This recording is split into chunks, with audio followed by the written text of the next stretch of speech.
Hi hello justice. Welcome back to just. நம்ம just mid மிஷனில் atomic ஸ்ட்ரக்சரில் successfully 3 part video complete ஆயிடுச்சு. இது வந்து பார்ட் 4.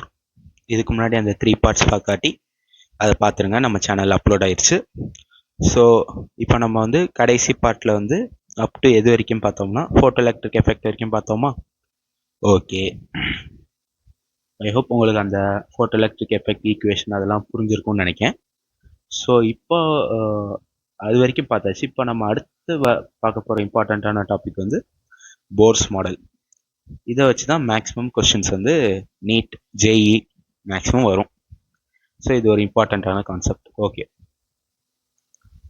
போர்ஸ் மாடல், அது போர்ஸ் அட்டாமிக் மாடல். நம்ம இது வரைக்கும் 2 மாடல் பார்த்தோம். தாம்சன் ப்ளம் புடிங் மாடலும் பார்த்தோம், ருதர்ஃபோர்டு அந்த மாடலும் பார்த்தோம். அதில் உள்ள டிமெரிட்ஸ் எல்லாம் இந்த போர்ஸ் அட்டாமிக் மாடல் வந்து எக்ஸ்பிளைன் பண்ணுற மாதிரி கொஞ்சம் வரும். ஸோ இப்போ போர் வந்து ஆட்டம்னா எப்படி இருக்குன்னு அவர் பெர்ஸ்பெக்டிவ்ல எப்படி சொன்னாருங்கிறது தான் இந்த போர்ஸ் மாடல்ல அட்டாமிக் மாடல்ல நம்ம பார்க்க போகிறோம். ஓகே, இதோட ஃபர்ஸ்ட் நீங்க தெரிஞ்சு வச்சுக்க வேண்டிய பாயிண்ட் என்னன்னா, it was based on particle nature of light.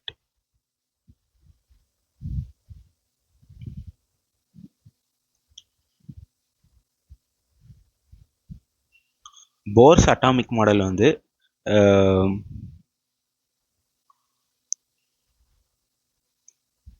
Bohr's atomic model இருக்குங்க இல்லைங்களா, அது வந்து இந்த பார்ட்டிக்கல் நேச்சர் ஆஃப் லைட் அந்த கான்செப்ட்ஸை வச்சு தான் இந்த போர்ஸ் மாடலை நம்மளால எக்ஸ்பிளைன் பண்ண முடியும். அதனால தான் ஃபர்ஸ்ட் பாயிண்ட் வந்து it was based on particle nature of லைட்னு எழுதியிருக்காங்க. பின்னாடி போக போக அது வந்து ஏன் அப்படிங்கிறது உங்களுக்கு இன்னும் டீட்டெயிலாக புரியும். ஓகே, அடுத்து நீங்கள் இதில் நான் வச்சுக்க ஒரு முக்கியமான point, very very important. It is one and only applicable to single electron species. For example, like hydrogen, helium plus, lithium 2 plus, etc. அதாவது இதுக்கான அர்த்தம் என்னன்னா, இந்த போர்ஸ் அட்டாமிக் மாடல் வந்து அவர் வந்து ஒரு சிங்கிள் எலக்ட்ரான கன்சிடரேஷன் அது மட்டும்தான் இருக்குன்னு வச்சு ஒரு அட்டாமிக் மாடல் கிரியேட் பண்ணிடுவாரு. இது வந்து நிறைய எலக்ட்ரான் உள்ள ஸ்பீஷிஸ்க்கு வந்து இந்த மாடல் வந்து அப்ளிகபிள் ஆகல. அது ஏன் அவர் கண்டுபிடிச்சது வந்து சிங்கிள் எலக்ட்ரானை வச்சு மட்டும்தான் அவரால் வந்து சொல்ல முடிஞ்சிச்சு. லைக் இப்போ ஹைட்ரஜனுக்கு ஒரு எலக்ட்ரான் ஒரு புரோட்டான், அதை வச்சு அவரால் சொல்ல முடிஞ்சிச்சு. ஹீலியமுக்கு வந்து பார்த்தீங்கன்னா 2 புரோட்டான் 2 எலக்ட்ரான் இருக்கும். Since it is helium plus, இதுலேருந்து ஒரு எலக்ட்ரான் ரிமூவ் ஆகி இப்போ ஒரு எலக்ட்ரான் மட்டும்தான் இருக்கு. அதே மாதிரி லித்தியம்க்கு வந்து அட்டாமிக் நம்பர் வந்து 3A. ஸோ எலக்ட்ரான்ஸ் வந்து 3 எலக்ட்ரான்ஸ் இருக்கணும், பட் நம்ம இங்கே 2 ரிமூவ் பண்ணிட்டோம். ஸோ இப்போ அதில் வந்து ரிமைனிங் வந்து ஒரு எலக்ட்ரான் தான் இருக்கு. இந்த மாதிரி ஸ்பீஷிஸ்க்கு மட்டும் சிங்கிள் எலக்ட்ரான் உள்ள ஆட்டம்ஸ் ஆர் அயான்ஸ்க்கு மட்டும்தான் இந்த போர்ஸ் அட்டாமிக் மாடல் வந்து வேலிட் ஆகும். ஓகே, இது வந்து நீங்கள் நான் வச்சுக்க வேண்டிய ரொம்ப இம்பார்ட்டண்டான பாயிண்ட், வெரி இம்பார்ட்டன்ட். ஓகே, அதான் நான் அது மட்டும் ஹைலைட்டாக பிங்க்ல எழுதியிருக்கேன். ஓகே, ஸோ ஃபர்ஸ்ட் இந்த போர் மாடல் வந்து எதெல்லாம் எக்ஸ்பிளைன் பண்ண வர்றாருன்னா,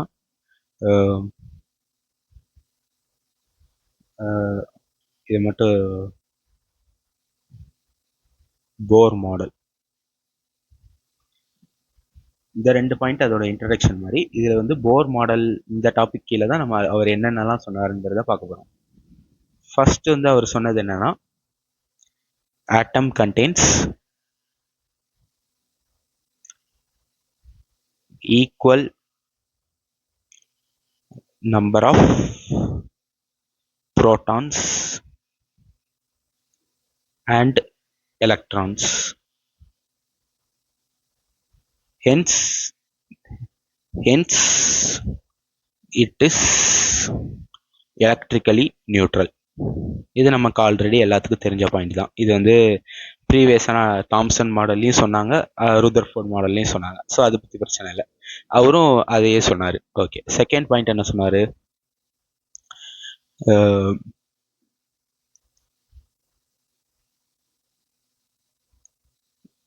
செகண்ட் பாயிண்ட் என்ன சொன்னார்னா, electrons R revolving around the nucleus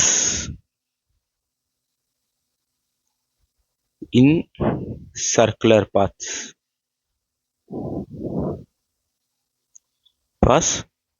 of constant radius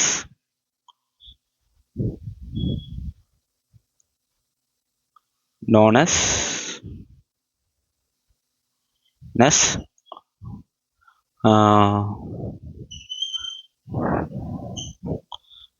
orbits or shells. Okay bro, நீங்கள் சொல்கிறது இந்த செகண்ட் பாயிண்ட் வந்து ஒரு சின்ன டவுட் மாதிரி, ஒரு கன்ஃபியூஷன் மாதிரி கேட்டிங்கன்னா, இந்த செகண்ட் பாயிண்ட்டே தானே ருதர்ஃபோர்ட் மாடல்லையும் சொன்னார். அது வந்து சர்க்கிளில் சுற்றுது, ஆட்டம் வந்து நியூக்ளியஸ் வந்து சென்டரில் இருக்குது, அது சர்க்கிளில் சுற்றுது. அதே தானே போர் சொன்னார். இது அப்போ ருதர்ஃபோர்ட் மாடலே கரெக்ட் தானே, இதுக்கு ஏன் தனி மாடல்னு கேட்டிங்கன்னா, நம்ம அந்த இதில் என்ன பார்த்தோம், இப்படி சுற்றுது, எலக்ட்ரான் சுற்றுது, சுற்றிட்டு அது வந்து ரேடியேஷன் எமிட் பண்ணி அப்படியே இது குழிக்குள்ளே இந்த சென்டரில் விழுந்துருது, நியூக்ளியஸ்குள்ளே விழுந்து ஆட்டம் அன்ஸ்டேபிள் ஆயிடுதுன்னு சொல்லி அந்த டிமெரிட்ல பாயிண்ட்ல பார்க்கலாம். பட் இவர் என்ன சொன்னாருன்னா, அதே நான் கிரீன் கலர்லேயே எழுதிடுறேன். இங்கே உங்களுக்கு இந்த சைடில் இப்படி சைடில் இந்த நோட் மாதிரி இங்கே ஒன்று எழுதிடுறேன். அவர் ருதர்ஃபோர்டு இதே தான் சொன்னார். பட் இவர் அடிஷ்னலாக ஒரு எக்ஸ்ட்ரா பாயிண்ட் என்ன சேர்த்துக்கிட்டாருன்னா, இந்த மாதிரி எலக்ட்ரான் வந்து சுத்தும் போது an electron when revolving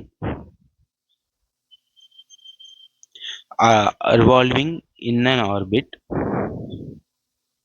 an orbit or shell neither losses nor gains energy. Therefore, these orbits are called stationary orbits.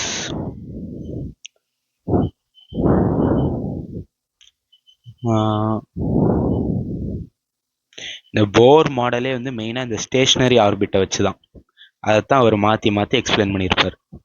ஆனால் அந்த அளவுக்கு அவர் எக்ஸ்பிளைன் பண்ணதெல்லாம் என்சிஆர்டியில் கொடுத்துருக்காங்கன்னா இல்லை, சும்மா பேசிக்காக என்சிஆர்டியில் வந்து இவ்வளோ தான் கொடுத்துருக்கான்.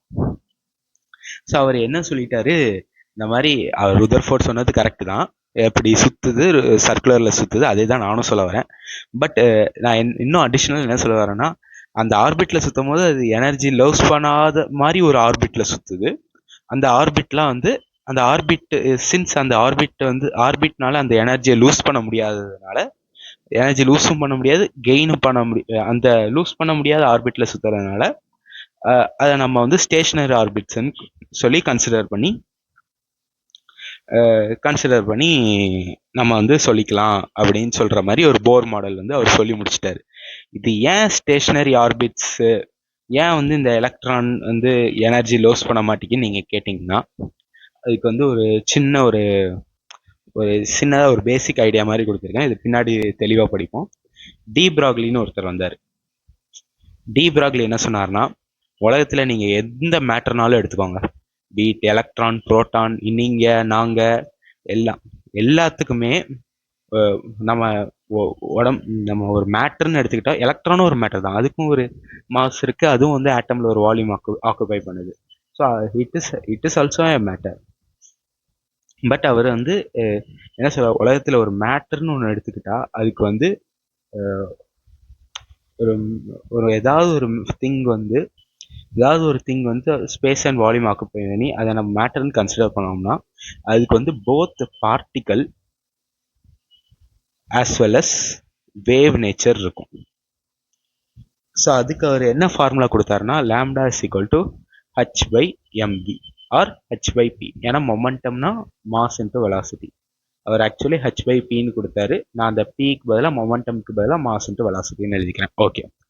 ஸோ எந்த ஒரு மேட்டர் எடுத்துக்கிட்டாலும் ஒரு வேவும் இருக்கும் பார்ட்டிக்கல் இருக்கும். அப்போனா நம்மலாம் ஒரு வேவான்னு கேட்டிங்கன்னா ஆமாம், நம்மளும் ஒரு மேட்டர் தான். நம்ம இப்போ பார்ட்டிக்கல்னா நம்ம என்ன சொன்னோம், நம்ம மொத்த உருவமும் ஒரு particle.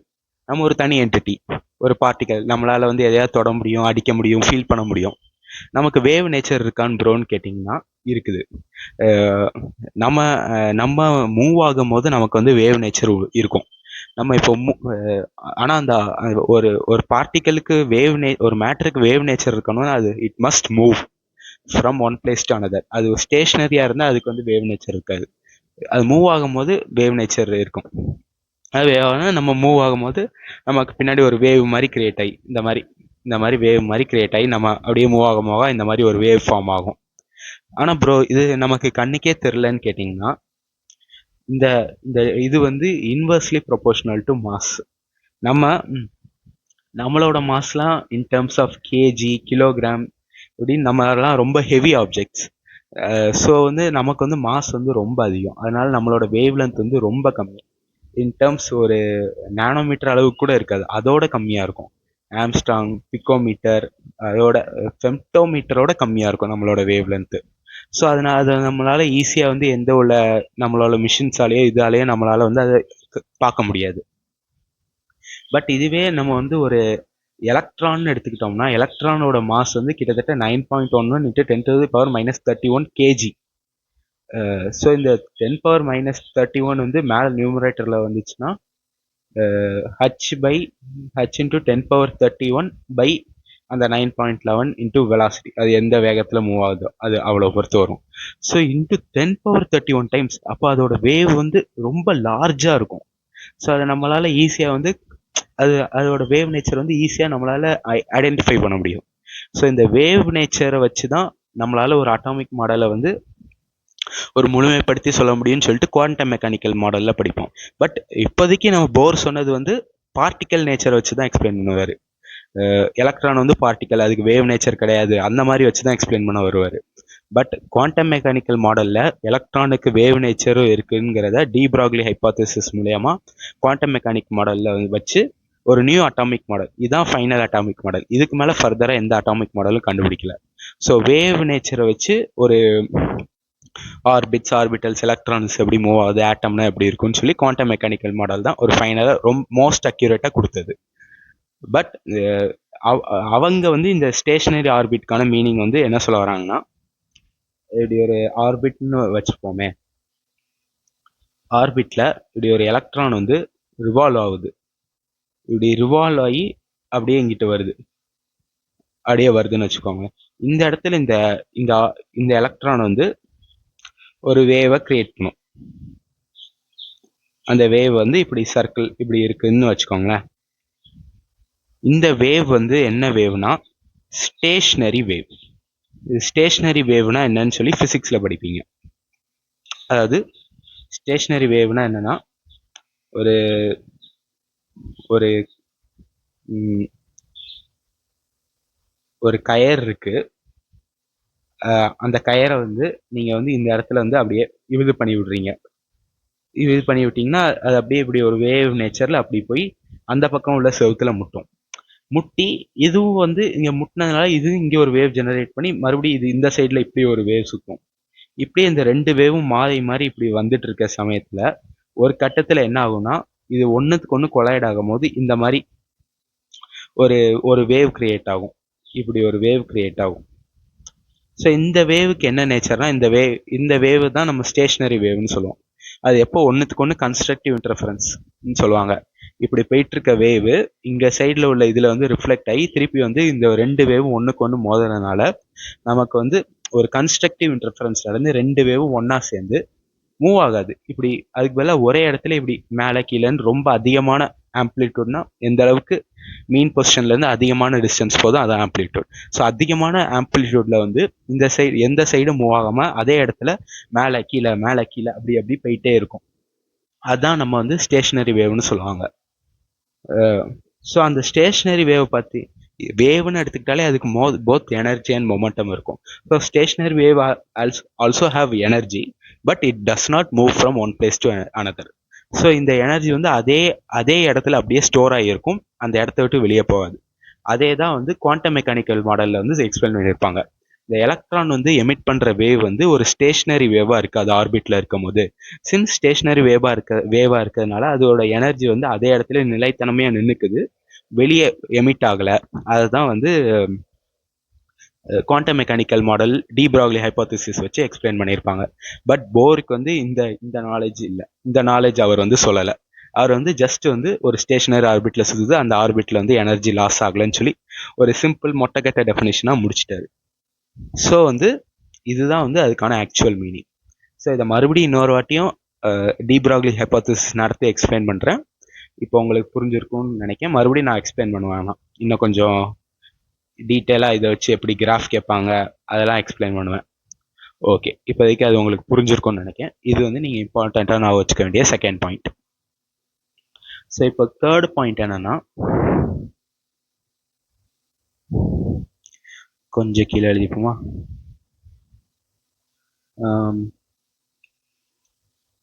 Okay, out of the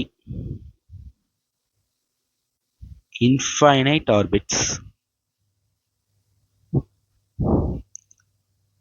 which electron can only be present in those orbits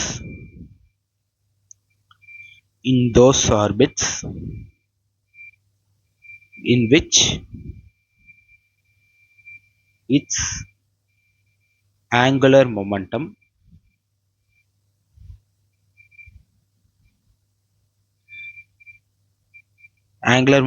simple வந்து L. Okay, is an integral multiple of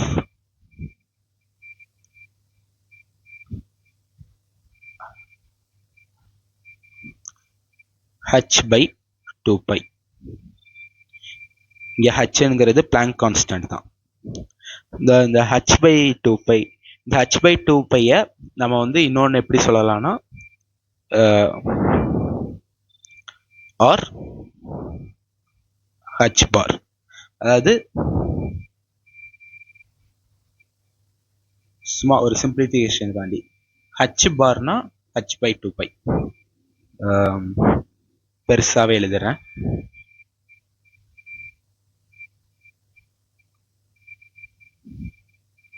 okay, h பார்னா h by 2pi. இந்த நீங்கள் h by 2pi இந்த பிளாங்க் கான்ஸ்டன்ட்டோட value 6.626 into 10 raised to -34 divided by 2 into பையோட value 3.14. இதை multiply பண்ணி divide பண்ணி பார்த்தீங்கன்னா உங்களுக்கு ஒரு வேல்யூ வரும். அது என்ன வரும்னா 1.05 into 10 raised to the power -34. இந்த வேல்யூ நான் வச்சுக்கோங்க, h by 2pi நான் வச்சுக்கோங்க. ஓகே, ஸோ இப்போ அந்த ஃபார்முலா மட்டும் எழுதிடுறேன். ஸோ இந்த தேர்ட் பாயிண்ட் படி அவர் என்ன சொல்ல வர்றாருன்னா, இந்த ஆங்குலர் மொமெண்டம் அந்த எலக்ட்ரான் வந்து அந்த சுற்றுற ஆர்பிட்டில் இப்படி ஒரு இது மட்டும் வரைஞ்சிக்கிறேன்.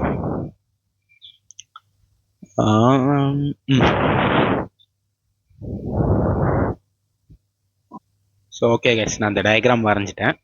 இது வந்து நியூக்ளியஸ், அதோட சார்ஜ் வந்து ப்ளஸ் ZE. ஆல்ரெடி இந்த ப்ளஸ் ZEக்கு மீனிங் வந்து ஒரு ஒரு கொஷனில் அந்த டிஸ்டன்ஸ் ஆஃப் க்ளோசஸ்ட் அப்ரோச் அதில் மீனிங் பார்த்துருப்போம்னு நினைக்கிறேன். ஸோ மறுபடியும் எக்ஸ்பிளைன் பண்ணல.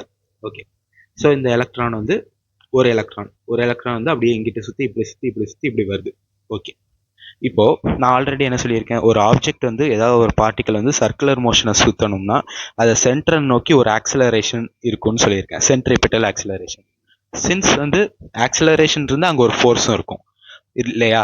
ஸோ ஸோ அதை அது வந்து சென்டர் நோக்கி இழுக்கிற அந்த சர்க்கிளை சுற்றுறதுக்கு தேவையான ஒரு சென்ட்ரிபிட்டல் ஃபோர்ஸ் வந்து அதோட ஆட்டம், இந்த நியூக்ளியஸை நோக்கி ஆக்ட் ஆகும். இப்படியே எலக்ட்ரான் வந்து இப்படி சுற்றும், அதை நோக்கி ஒரு சென்ட்ரிபிட்டல் ஃபோர்ஸ் வந்து சுத்தம். அதாவது இப்படின்னா இந்த ஆப்ஜெக்ட் வந்து வி வெலாசிட்டியில் இப்படி போயிட்டு இருக்குன்னு வச்சுக்கோங்களேன். இது இப்படியே வி வெலாசிட்டி இருந்துச்சுன்னா அது அப்படியே ஸ்ட்ரைட்டாக போயிடும், சர்க்குலர் மோஷன்லேயே சுத்தாது. இங்கே ஒரு வி வெலாசிட்டி இருக்குன்னா இப்படியே அது வந்து இந்த சென்டரை நோக்கி பிடிச்சி இழுக்க ஒரு ஆள் தேவை. அப்போதான் இது கரெக்டாக இங்கே வி வெலாசிட்டியில் இங்கே இப்படி ஸ்ட்ரைட்டாக போகணும்னு நினைக்கும் போது இந்த இடத்துல நம்ம அந்த ஃபோர்ஸ் கொடுத்து இங்கே புல் பண்ணுறதுனால இதோட டைரக்ஷன் அப்படியே ஸ்லைட்டாக திரும்பும். அதுக்கப்புறம் அதே அந்த வி வெலாசிட்டியை வச்சு அப்படி போயிடும். மறுபடியும் அது அப்படியே ஸ்ட்ரைட்டாக போகணும்னு நினைக்கும் போது சென்டர் நோக்கி ஒரு ஃபோர்ஸ் பிடிச்சி இழுத்தா அது அப்படியே இந்த சைட் டைரக்ஷன் திரும்பும். அப்படியே திரும்பி திரும்பி திரும்பி திரும்பி அப்படியே ஒரு ஃபுல் சர்க்குலர் மோஷன் அப்படியே கம்ப்ளீட் ஆகும். ஸோ அது மாதிரி ஒரு ஆப்ஜெக்ட் வந்து சர்க்குலர் மோஷன் போகணும்னா அது நோக்கி ஒரு சென்ட்ரிபிட்டல் ஃபோர்ஸ், அது வந்து சென்டர் நோக்கி ஒரு ஃபோர்ஸ் வந்து இழுக்கணும். ஸோ அதுக்கு பேர் தான் சென்ட்ரிபிட்டல் ஃபோர்ஸ்ன்னு சொல்லுவாங்க. பட் ஒரு கேஸ் இருக்கு ஃபிசிக்ஸில். இந்த சென்ட்ரிபிட்டல் ஃபோர்ஸ் வந்து ஒரு ரியல் ஃபோர்ஸ் கிடையாது. அதாவது என்ன சொல்ல வரேன்னா, நீங்கள் வந்து சென்ட்ரிபிட்டல் ஃபோர்ஸ் வந்து எப்படி சொல்றது, அது வந்து ஒரு ஃபேக் ஃபோர்ஸ், ரியல் ஃபோர்ஸ் கிடையாது. அதாவது என்னன்னா, இந்த சென்ட்ரிபிட்டல் ஃபோர்ஸை கொடுக்கறதுக்கு ஒரு எக்ஸ்டர்னல் சோர்ஸ் மாதிரி தேவை. இந்த இடத்துல வந்து இந்த நெசசரி சென்ட்ரிபிட்டல் ஃபோர்ஸை கொடுக்கறது வந்து இந்த எலக்ட்ரோஸ்டாட்டிக் ஃபோர்ஸ். இந்த எலக்ட்ரோஸ்டாட்டிக் ஃபோர்ஸ் தான் இந்த சென்ட்ரிபிட்டல் ஃபோர்ஸுக்கான காரணமே. இப்போ உதாரணத்துக்கு எப்படி சொல்லனா, ஒரு தனி ஸ்பேஸ், ஒரு வேக்கம் ஸ்பேஸில் இருக்கீங்க, எந்த ஒரு ஏர் கிடையாது, வெயிட் கிடையாது, உங்களை பிடிச்சிருக்க யாரும் கிடையாது. நீங்கள் வந்து ஒரு சர்க்கிளில் சுற்றணும்னு நினைக்கிங்க. இந்த மாதிரி ஒரு வி வெலாசிட்டியில் ஆரம்பித்து அப்படியே சுற்றலாம்னு நினைக்கும் போது ஆனால் உங்களால் சுற்ற முடியாது. ஏன்னா வந்து அந்த இடத்துல ஏன் சென்ட்ரிபிட்டல் ஃபோர்ஸ் இல்லைன்னு கேட்டிங்கன்னா அது இருக்காது. ஏன்னா அது வந்து ரியல் லைஃப்பில் அப்படி ஒரு ஃபோர்ஸ் கிடையாது. நம்ம வந்து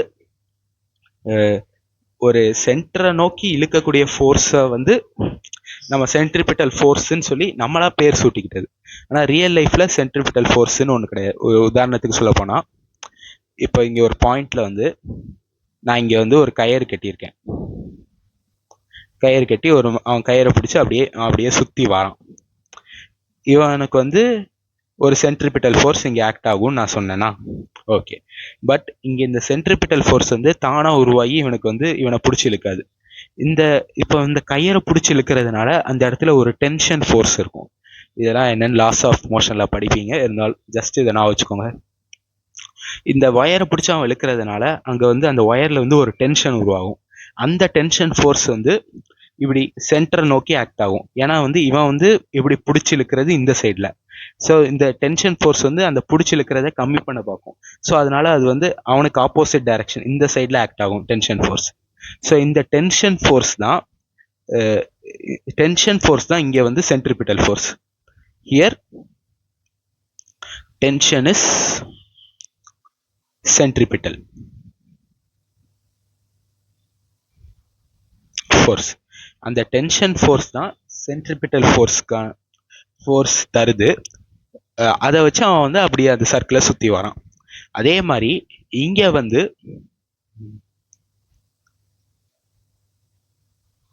இங்க வந்து இந்த எலக்ட்ரிக் ஃபோர்ஸ் இருக்கு. இங்க வந்து டென்ஷன் இந்த மாதிரி ரோப் இதெல்லாம் கிடையாது எலக்ட்ரானை பொறுத்த வரைக்கும். இந்த இடத்துல இந்த பாசிட்டிவ் சார்ஜும் நெகட்டிவ் சார்ஜும் அட்ராக்ட் ஆகுது இல்லைங்களா, இந்த பாசிட்டிவ் சார்ஜும் இந்த நெகட்டிவ் சார்ஜும். அப்போ இங்க ஒரு என்ன ஃபோர்ஸ் இருக்குன்னு அர்த்தம், எலக்ட்ரோஸ்டாட்டிக் ஃபோர்ஸ் இருக்குன்னு அர்த்தமா.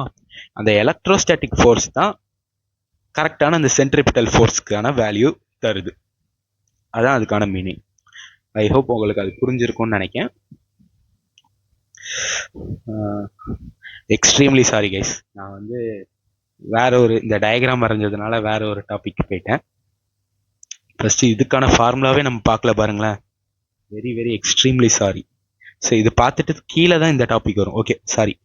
இந்த ஆங்குலர் மொமெண்டம்கான ஃபார்முலா வந்து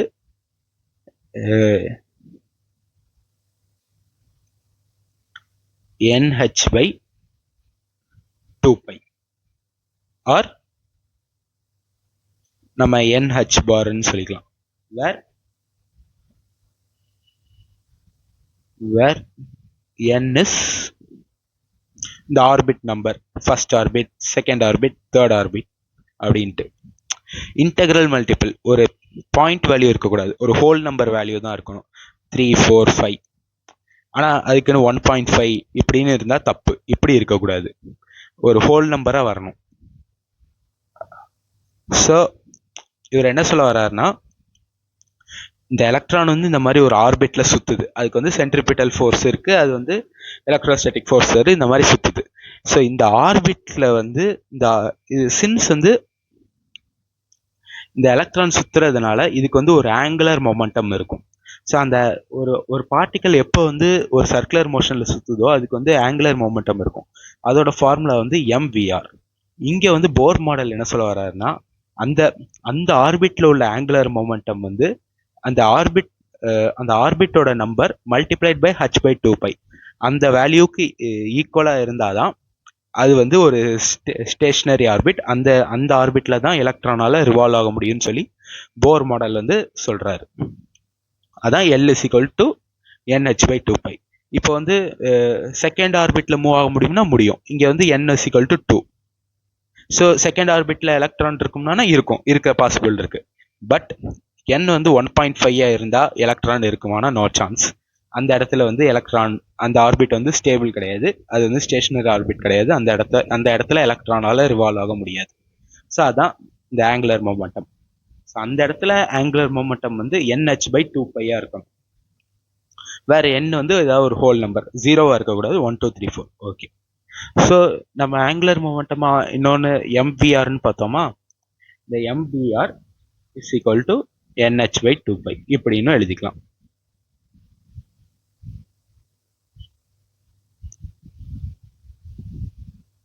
ஓகே. இங்க வந்து இந்த ஆர்ங்கிறது இந்த சென்டர் ஆஃப் ஆட்டம் நியூக்ளியஸ்ல இருந்து அந்த ஆர்பிட்ல உள்ள டிஸ்டன்ஸை தான் வந்து ரேடியஸ்ன்னு சொல்லுவோமா. இப்போ இதுவே இன்னொரு ஆர்பிட் இருந்துச்சுன்னா இது வந்து செகண்ட் ஆர்பிட்னு வைங்க, N = 2, இது வந்து N = 1. இங்க இருந்து இந்த சென்டர்ல இருந்து இதுக்குள்ளே இந்த ஆர்பிட்டை டச் பண்றதுக்கான டிஸ்டன்ஸ் வந்து ரேடியஸ் 2. இது வந்து ஒரு R2ன்னு வச்சுக்கோங்க, இது R1ன்னு வச்சுக்கோங்க. இதான் இப்படிதான் ரேடியஸ் கால்குலேட் பண்ணுவோம். So MVR = NH/2 pi. இந்த Mங்கிறது இந்த எலக்ட்ரானோட மாஸ், Vங்கிறது இந்த எலக்ட்ரான் வந்து அந்த ஆர்பிட்ல சுத்தக்கூடிய ஸ்பீடு, Rங்கிறது அந்த ஆர்பிட்டுக்கும் நியூக்ளியஸ்க்கும் உள்ள டிஸ்டன்ஸ் தான், அதான் ரேடியஸ். அது வந்து NH/2 piக்கு ஈக்குவலா இருந்தால் தான் அந்த எலக்ட்ரான் வந்து அந்த ஆர்பிட் வந்து ஸ்டேபிளா இருக்கும், அது வந்து ஸ்டேஷனரி ஆர்பிட். அதில் தான் எலக்ட்ரான் சுத்த முடியுங்கிறத போர் வந்து சொல்லியிருப்பார். ஓகே. நான் அதே மாதிரி அந்த 4th பாயிண்ட் வந்து ஆக்சுவலி நான் சொல்லியிருக்க கூடாது, நான் ஆல்ரெடி ஃபர்ஸ்டே எக்ஸ்பிளைன் பண்ணிட்டேன். சரி, இருந்தாலும் பரவாயில்ல. அது எப்படி என்ன நினைச்சேன்னு தெரியல, அது எக்ஸ்பிளைன் பண்ணிட்டு இது எக்ஸ்பிளைன் பண்ணணும்னு நினைச்சிட்டேன். Okay, extremely sorry. ஸோ இப்போதான் அந்த 4th பாயிண்ட் பார்க்க போறோம். The centripetal force required for circular motion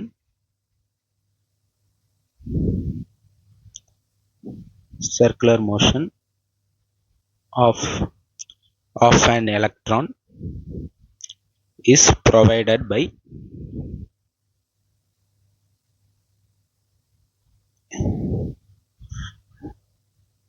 electrostatic force of attraction between nucleus and electron. நாம் ஆல்ரெடி இதுக்கு என்ன மீனிங்னு எக்ஸ்பிளைன் பண்ணியாச்சு, உங்களுக்கு புரிஞ்சிருக்கும்னு நினைக்கிறேன். ஸோ டைம் வேஸ்ட் பண்ணாமல் அடுத்தடுத்த ஃபார்முலாஸ், இதுக்கான பேஸ் பண்ண ஃபார்முலாஸ். ஸோ வந்து இந்த பாயிண்ட்டுக்கு அந்த ஃபார்முலாவும் எழுதிடுறேன். ஸோ வந்து இங்கே வந்து நான் சென்ட்ரிபிட்டல் ஃபோர்ஸ் வந்து எலக்ட்ரோஸ்டாட்டிக் ஃபோர்ஸ் தான் ஈக்குவல்னு சொல்லியிருக்கேன். இந்த சென்ட்ரிபிட்டல் ஃபோர்ஸோட வேல்யூ வந்து சென்ட்ரிபிட்டல் ஃபோர்ஸ்க்கான ஃபார்முலா வந்து mv²/r. இந்த mv²r-ஓட வேல்யூ இது இப்போ வந்து இப்போ இதுக்கான ஆன்சர் வந்து ஒரு சப்போஸ் நான் ஒரு ஃபார் எக்ஸாம்பிளுக்கு வந்து ஒரு 5 நியூட்டன் வருதுன்னு வச்சுக்கோங்களேன். அப்போ இந்த எலக்ட்ரோஸ்டாட்டிக் ஃபோர்ஸ் தான் அந்த 5 நியூட்டன் ஃபோர்ஸ் வந்து கொடுக்குது. அந்த எலக்ட்ரோஸ்டாட்டிக் ஃபோர்ஸ்க்கான ஃபார்முலா என்ன? kq1q2/r². இங்க வந்து k, இங்க ஃபர்ஸ்ட் உள்ள இந்த நியூக்ளியஸோட சார்ஜ் என்ன? Ze. அந்த எலக்ட்ரானோட சார்ஜ் வந்து e. ஒரு எலக்ட்ரான் தான் நம்ம இருக்குன்னு கன்சிடர் பண்ணிக்கிறோம். அது வந்து ரேடியஸ் ஸ்கொயர், இதுக்குள்ள டிஸ்டன்ஸ். ஸோ அப்போ இது வந்து நம்ம எப்படி எழுதலாம்? kZd²/r²ன்னு எழுதலாமா? இந்த எலக்ட்ரிக் ஃபோர்ஸ் இந்த வேல்யூலாம் கால்குலேட் பண்ணி இந்த ரேடியஸ் நமக்கு தெரிஞ்சு இது Z வேல்யூ தெரிஞ்சு E நமக்கு ஆல்ரெடி தெரியும், K ஆல்ரெடி தெரியும். இது வந்து 5 நியூட்டன் வரும். இந்த 5 நியூட்டன் தான் இந்த சென்ட்ரிபிட்டல் ஃபோர்ஸ்க்கான வேல்யூ. இப்போ வந்து எப்படி சொல்றது, இப்போ இந்த kZe²/r² வந்து mv²/r அந்த வேல்யூக்கு வந்து ஈக்குவலா இருக்கும். ஏன்னா வந்து இந்த எலக்ட்ரிக் ஃபோர்ஸ் தான் வந்து அந்த சென்ட்ரிபிட்டல் ஃபோர்ஸை தருது. பை நேச்சரா சென்ட்ரிபிட்டல் ஃபோர்ஸ்னு ஒன்று இல்லை. பட் ஆனால் எந்த வித ஃபோர்ஸ், சப்போஸ் இந்த இடத்துல வந்து ஒரு ரோப்பை சுற்றி அந்த டென்ஷனே இருந்தாலும் அந்த டென்ஷனோட ஃபோர்ஸோட வேல்யூ mv²/r தான் இருக்கணும். ஆனால் வந்து இன் நேச்சர் அது வந்து சென்ட்ரிபிட்டல் ஃபோர்ஸ்ன்னு சொல்ல மாட்டோம். டென்ஷன் ஃபோர்ஸோட வேல்யூ வந்து சென்ட்ரிபிட்டல் ஃபோர்ஸ்க்கு ஈக்குவல், அது mv²/rக்கு வந்து equal. But in nature centripetal ஃபோர்ஸ்னு ஒன்று கிடையாது. ஐ ஹோப் உங்களுக்கு அது புரியுது, உங்களுக்கு அது கேட்ச் ஆகுதுன்னு நினைக்கிறேன். ஸோ வந்து அந்த சென்ட்ரிபிட்டல் ஃபோர்ஸோட வேல்யூ தான் mv²/r. அது வந்து எப்படினாலும் எது மூலியமா வரலாம், டென்ஷனால வரலாம், எலக்ட்ரிக் ஃபோர்ஸ் மூலியமா வரலாம். பட் இன் நேச்சர் சென்ட்ரிபிட்டல் ஃபோர்ஸ்னு ஒன்று கிடையாது. இப்போ ஃபார் எக்ஸாம்பிள் ஒரு உதாரணத்துக்கு வந்து நான் ஒரு எக்ஸாம்பிளுக்கு மட்டும் சொல்றேன். இது அப்படியே ஒரு ஸ்ப்ரிங் இருக்கு, ஸ்ப்ரிங்குக்கு அடுத்து ஒரு கயர் இருக்கு. இங்க வந்து ஒரு மனுஷன் வந்து பிடிச்சி அப்படியே சுத்துறான். இது வந்து பிவட் பாயிண்ட். ஓகே, அப்படியே சுத்துறான். இந்த இடத்துல டென்ஷனும் ஆக்ட் ஆகும், இந்த இடத்துல ஸ்ப்ரிங் ஃபோர்ஸ்னு ஒன்று ஆக்ட் ஆகும். ஸ்ப்ரிங் ஃபோர்ஸ்க்கான ஃபார்முலா வந்து kx. ஸோ இப்படியே சுத்துறதுக்கு ஒரு சென்ட்ரிபிட்டல் ஃபோர்ஸ் தேவையா? இந்த சென்ட்ரிபிட்டல் ஃபோர்ஸ் வந்து இந்த டென்ஷனாலையும் கிடைக்குது, இந்த ஸ்ப்ரிங் ஃபோர்ஸ்னாலையும் கிடைக்குது. ஸோ இந்த spring force plus tension which gives the necessary centripetal force, இந்த ரெண்டோட வேல்யூ வந்து mv²/rக்கு ஈக்குவலா இருக்கும். But in nature centripetal force அங்கே ஒன்று ஆக்ட் ஆகலை. நீங்கள் இந்த இடத்துல வந்து தப்பி தவறி கூட t + kx + mv²/r is equal to mv²/r இப்படின்னு மட்டும் தப்பு பண்ணி எழுதிடக்கூடாது. டென்ஷன் சென்ட்ரிபிட்டல் ஃபோர்ஸ் வந்து ரியல் லைஃப்ல கிடையாது. இந்த ரெண்டோட வேல்யூ வந்து இந்த ரெண்டும் சேர்ந்து சென்ட்ரிபிட்டல் ஃபோர்ஸ் தருது. இதோட நியூமரிக்கலா இதோட வேல்யூ கால்குலேட் பண்ணோம்னா mv²/r வரும். அதான் அதுக்கான மீனிங். ஐ ஹோப் உங்களுக்கு இது இன்னும் பெட்டரா அண்டர்ஸ்டாண்ட் ஆயிருக்கும்னு நினைக்கிறேன். இன்னும் புரியாட்டி பிசிக்ஸ்ல அவர் எக்ஸ்பிளைன் பண்ணாரு, அவர் எக்ஸ்பிளைன் பண்ணது இன்னும் கொஞ்சம் தெளிவா இருக்கும்னு நினைக்கிறேன். ஸோ ஓகே, ஸோ அப்போ நம்ம அதேபடி mv²/r is equal to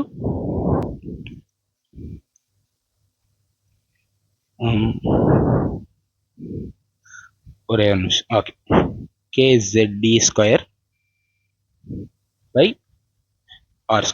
rங்கிறது distance between nucleus and that orbit. இவ்வளவுதான். இதுதான் 4th பாயிண்ட். அடுத்த பாயிண்ட் வந்து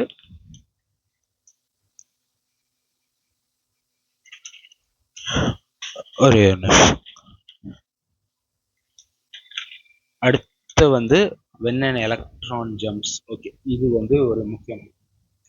இதை வச்சுதான் நம்ம வந்து போர் மாடல்ல உள்ள சம்ஸ்லாம் நம்ம யூஸ் பண்ணுவோம். இதெல்லாம் வந்து தியரிட்டிக்கலா கொஸ்டின் கேட்டால் இந்த மேலே உள்ள 4 பாயிண்ட் வச்சு கொஸ்டின் கேட்பாங்க. ஸோ வந்து இப்போ நம்ம வந்து ஆக்சுவலாக வந்து ஒரு இம்பார்ட்டண்ட்டான பாயிண்ட், இது வந்து 5th பாயிண்ட். ஓகே, இங்கே எழுதுறேன். when an electron jumps from, இதுல மொத்தம் 2 கேஸ் இருக்கு. ஓகே, ஃபர்ஸ்ட் கேஸ் என்னன்னா lower orbit to higher orbit.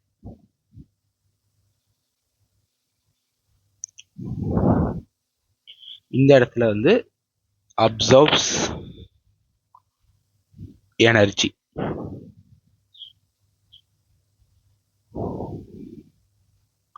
இதுவே higher orbit to lower orbit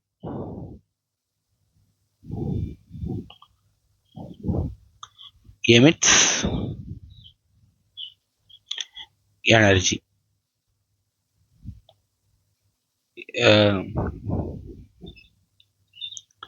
The energy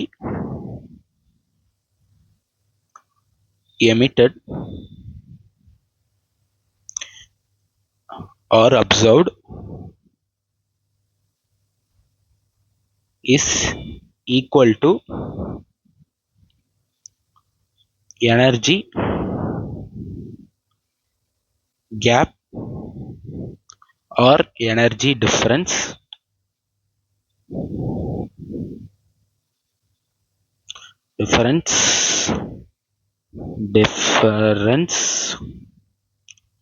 between those orbits,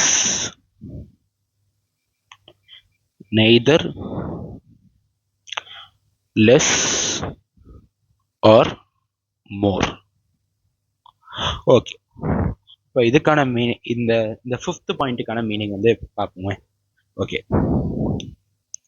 first வந்து அப்சார்ப்ஷனுக்கு எழுதுறேன்.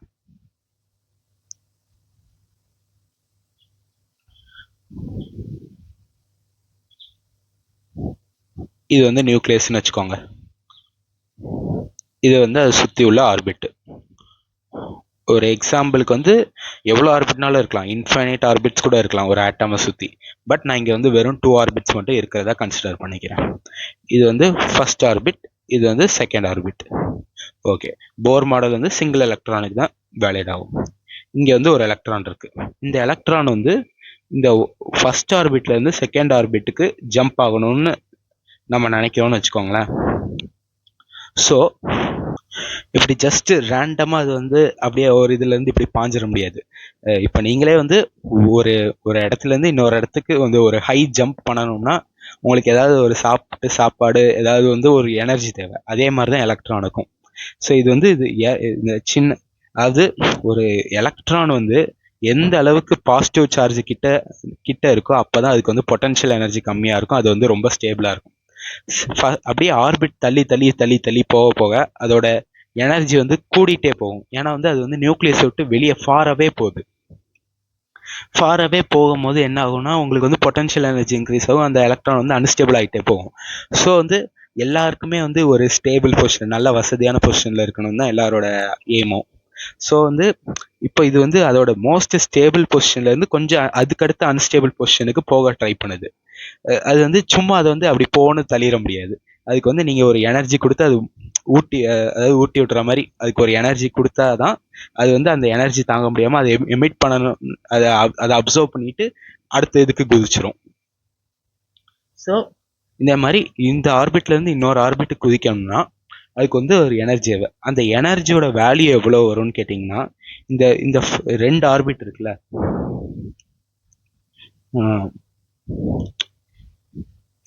இந்த 2 ஆர்பிட்டோட எனர்ஜி டிஃபரன்ஸை வச்சு தான் நமக்கு எவ்வளோ எனர்ஜி கொடுத்தா அது வந்து எலக்ட்ரான் வந்து அந்த ஆர்பிட்லேருந்து இன்னொரு அந்த செகண்ட் ஆர்பிட் மூவ் ஆகுங்கிறது நமக்கு தெரியும். அதாவது இந்த ஃபர்ஸ்ட் ஆர்பிட்ல ஒரு ஸ்டேஷனரி வேவ்னு சொன்னாங்க. ஸோ இதோட எனர்ஜி டிஃப்ரென்ஸ் இந்த ஒரு ஃபர்ஸ்ட் ஆர்பிட்ல உள்ள ஒரு ஃபர்ஸ்ட் ஆர்பிட்டுக்கு ஒரு சப்போஸ் ஃபர்ஸ்ட் ஆர்பிட்டுக்கு சப்போஸ் ஒரு E1 எனர்ஜி, அது வந்து ஒரு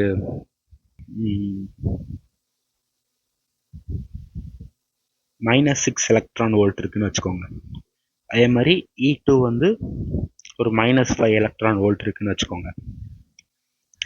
ஏன் இங்கே நான் வந்து எனர்ஜி வந்து நெகட்டிவ்ல மென்ஷன் பண்ணுறதுக்கு காரணம் என்னன்னா, since atom is a stable system, இந்த எலக்ட்ரானும் இங்கே வந்து நியூக்ளியஸ் வந்து ப்ளஸ் Z சார்ஜ், இதுக்கு நடுவில் ஒரு எலக்ட்ரோஸ்டாட்டிக் ஃபோர்ஸ் ஆஃப் அட்ராக்ஷன் வந்து இருக்கும். ஸோ இந்த பாசிட்டிவ் அட்ராக்ட் நெகட்டிவ் இல்லையா, ஸோ வந்து அதனால அது வந்து ஒரு பவுண்டட் சிஸ்டமாக இருக்குது, ஒரு ஸ்டேபிளான சிஸ்டம். இந்த நெகட்டிவ் எனர்ஜி வந்து ரெப்ரசன்ட் பண்ணுறது வந்து அந்த இடத்துல வந்து எனர்ஜி வந்து ரொம்ப ஸ்டேபிளாக இருக்குது, நிலைத்தன்மையாக இருக்குது. அதனால எனர்ஜியோட வேல்யூ வந்து 0வோட கம்மியாக இருக்குன்னு இதுக்கான மீனிங். அதான் இப்போ -6 கம்பேர் பண்ணும்போது -5 பெருசு, ஏன்னா நெகட்டிவ் நம்பர்ஸில் போகும்போது 1 தான் -2வோட பெருசு, அது தெரியுங்களா உங்களுக்கு. ஸோ இது அது செகண்ட் ஆர்பிட்லேயும் அதுக்கு எனர்ஜி வந்து நெகட்டிவ் தான் வருது, சின்ஸ் அங்கேயும் வந்து இதுக்கு வந்து எலக்ட்ரோஸ்டாட்டிக் ஃபோர்ஸ் ஆஃப் அட்ராக்ஷன் இருக்கிறதுனால. பட் அதோட கொஞ்சம் கூடுன வேல்யூ வரும். இங்கே வந்து 6 இருந்துச்சுன்னா இங்கே 5 வரும், அதோட நெகட்டிவ்ல கூடுன வேல்யூ. அதே மாதிரி தேர்ட் ஆர்பிட் போகும்போது ஒரு -3 வரும். எப்போ இந்த எலக்ட்ரான் வந்து இந்த எலக்ட்ரானுக்கும் நியூக்ளியஸுக்கும் ஒரு எலக்ட்ரோஸ்டாட்டிக் ஃபோர்ஸ், அந்த ஃபோர்ஸ் வந்து எப்போ 0 ஆகுதோ அது வந்து நம்ம வந்து ஒரு இன்ஃபைனைட் கேஸில் தான் எடுத்துப்போம். அட் இன்ஃபினிட்டியில் தான் அந்த அந்த அந்த இன்ஃபைனைட் ஆர்பிட்டில் உள்ள எலக்ட்ரானோட எனர்ஜி வந்து 0 எலக்ட்ரான் வோல்ட்டாக இருக்கும். ஏன்னா வந்து எலக்ட்ரோஸ்டாட்டிக் அட்ராக்ஷனுங்கிறது ஒரு ஸ்ட்ராங் நேச்சர். ஒரு 10 ஆர்பிட், 20 ஆர்பிட், 100 ஆர்பிட்டே இருந்தாலும்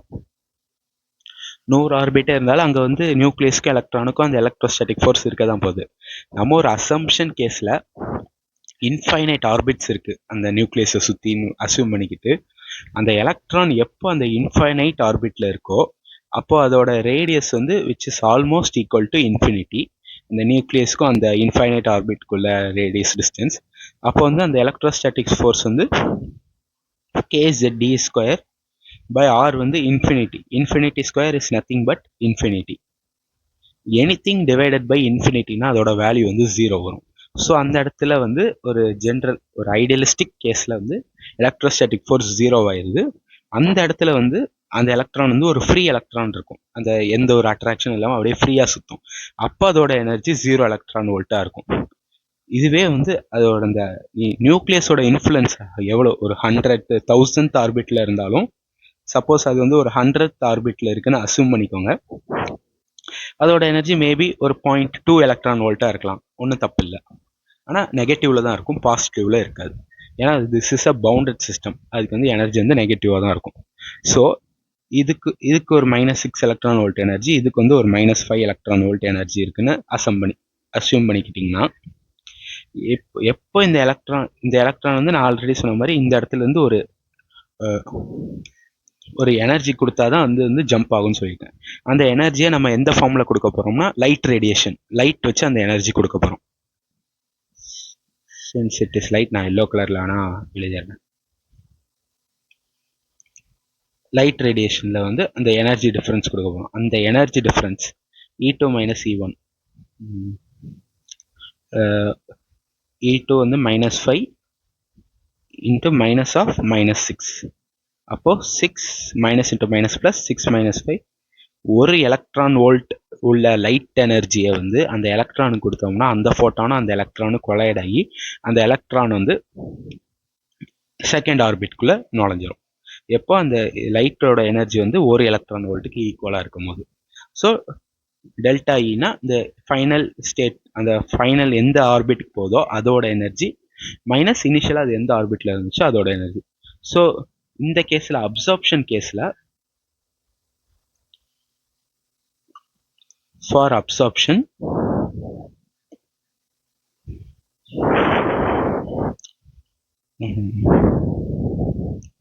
absorption கேஸில் இந்த ΔE2 - E1 இதோட வேல்யூ வந்து பாசிட்டிவாக தான் வரும். இதுக்கான மீனிங் என்னன்னா, எனர்ஜி வந்து அப்சர்வ் பண்ணிட்டு அந்த எலக்ட்ரான் வந்து ஒரு ஆர்பிட்டில் வந்து இன்னொரு ஆர்பிட்டுக்கு போயிருக்குன்னு அர்த்தம். அப்சர்வ்ட். சின்ஸ் இந்த டெல்டா இ இந்த எனர்ஜி வந்து நம்ம இந்த டிஃபரன்ஸ் ஆஃப் எனர்ஜியை வந்து நம்ம லைட் ரேடியேஷன் மூலயமா கொடுக்கறதுனால அந்த 1 எலக்ட்ரான் வோல்ட் வந்து லைட் மூலயமா கொடுக்கறதுனால இந்த டெல்டா இயோட வேல்யூ வந்து h times the frequency of லைட்டுக்கு வந்து ஈக்குவலாக இருக்கும். ஆர் இந்த டெல்டா இ வந்து இந்த hc by wave length of லைட்டுக்கு வந்து ஈக்குவலாக இருக்கும். சின்ஸ் நம்ம வந்து அந்த எனர்ஜி டிஃப்ரென்ஸை லைட் மூலயமா அந்த எனர்ஜி டிஃப்ரென்ஸை கொடுத்து அந்த எலக்ட்ரானை ஒரு இதுலேருந்து இன்னொரு இதுக்கு ஜம்ப் பண்ண வைக்கும். ஐ ஹோப் அது புரிஞ்சிருக்கும்னு நினைக்கிறேன். இப்போ இங்கே இருக்கிற இந்த எலக்ட்ரான் இங்கே இருக்கு. இந்த எலக்ட்ரான் வந்து இங்கே டு இங்கே போகுதுன்னு நினைக்குது. செகண்ட் ஆர்பிட்ல இருந்து ஃபர்ஸ்ட் ஆர்பிட் போகுது. இந்த இடத்துல என்ன ஆகும்னா, நீங்கள் வந்து ஆல்ரெடி ஒரு ஹையர் ஸ்டேட்டில் இருக்கீங்க. அந்த ஹையர் ஸ்டேட்டில் அது ஒரு அன்கம்ஃபர்டபுள் சுச்சுவேஷன். அதுலேருந்து நீங்கள் ஒரு மோஸ்ட் கம்ஃபர்டபுள் சுச்சுவேஷனாக ஃபர்ஸ்ட் ஆர்பிட் நியூக்ளியஸுக்கு நோக்கி கிட்டக்கு வரீங்கன்னா அந்த இடத்துல வந்து எனர்ஜி கம்மியாகும். எனர்ஜி கம்மியாகும்னா அது வந்து சம் அமௌண்ட் ஆஃப் எனர்ஜி வந்து ரிலீஸ் பண்ணிட்டு லோயர் எனர்ஜிக்கு கன்வெர்ட் ஆயிரும் அந்த எலக்ட்ரான். ஸோ அது எவ்வளோ எனர்ஜி ரிலீஸ் பண்ணியிருக்குன்னு பார்த்தீங்கன்னா எக்ஸாக்ட் அதே அந்த எனர்ஜி டிஃப்ரென்ஸ். ஸோ இந்த இடத்துல நீங்கள் அது எப்படி எழுதுவீங்கன்னா, ரெட்ல எழுதுறேனே. ஸோ இந்த இடத்துல வந்து அந்த எனர்ஜி டிஃப்ரென்ஸ் வந்து ஃபைனல் ஸ்டேட் எதுக்கு போகுது, E1க்கு போகுது. இனிஷியல் ஸ்டேட் E2ல இருக்கு. E1ல இருந்து 2 போகுது. அப்போ சாரி 2ல இருந்து 1 போகுது. So final minus initial. Final வந்து 1க்கு போகுது 2ல இருந்து. So final minus initial. அதே மாதிரி இங்க வந்து 1ல இருந்து 2க்கு போகுது. Final minus initial. Okay. So இங்கே டெல்டா இ நம்ம இங்கே வச்ச அதே எக்ஸாம்பிள் படி E1 என்னது -6 electron volt, minus of E2 வந்து -5. So -6 minus into minus +5. அப்போ -1 எலக்ட்ரான் வோல்ட். இங்க வந்து இந்த மைனஸ் என்ன சிக்னிஃபை பண்ணுதுன்னா எனர்ஜி ரிலீஸ்ட் வந்து சிக்னிஃபை பண்ணுது. ஓகே. ஸோ இந்த டெல்டா ஃபார் எமிஷன் வந்து டெல்டா இ வந்து நெகட்டிவ்ல வரும். அதுக்கு மீனிங் வந்து எனர்ஜி வந்து ரிலீஸ்டா இருக்குன்னு மீனிங் அதுக்கு. ஓகே. எப்பவுமே final state minus initial state. எங்க இருந்து எங்க போறோம்னு பாருங்க. இந்த செகண்ட் ரெட் கலர்ல எழுதியிருக்கிறதுல வந்து செகண்ட் 2ல இருந்து 1 போகுது. அப்போ 1 தான் ஃபைனல் ஸ்டேட். அப்போ final minus initial E1 minus E2. அதே மாதிரி நான் இங்கே க்ரீனில் எழுதியிருக்கிறது 1ல இருந்து 2க்கு போகுது. ஸோ வந்து ஃபைனல் வந்து 2, இனிஷியல் வந்து 1, E2 minus E1, final minus initial. So இதுதான் வந்து இந்த 5th பாயிண்ட்ல வந்து போர்ஸ்ல வராது. ஐ ஹோப் உங்களுக்கு இது புரிஞ்சிருக்கும்னு நினைக்கிறேன்.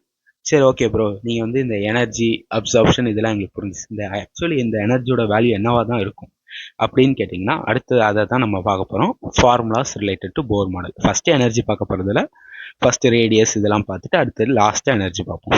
லாஸ்ட்டாக இல்லை, ஒரு லாஸ்ட்டுக்கு முந்தின மாதிரி. ஓகே, ஆனால் எனர்ஜி பார்ப்போம். ஸோ வந்து டாபிக் என்னன்னா ஃபார்முலாஸ் ரிலேட்டட் டு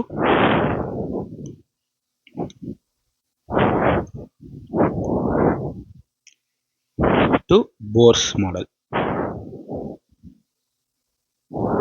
இது வந்து ரொம்ப வெரி வெரி இம்பார்ட்டன்ட். இது டெரிவேஷன் பண்ணிங்கன்னா நல்லது. டெரிவேஷன் பண்ணி அந்த ஆனால் கடைசியாக நான் சொல்கிற ஃபார்முலாவை முடிஞ்ச அளவுக்கு மேக்ஸிமம் கேஸ் மக்கப் பண்ண ட்ரை பண்ணுங்கள். நான் வச்சுக்க கஷ்டமாக தான் இருக்கும், ஒத்துக்கிறேன்.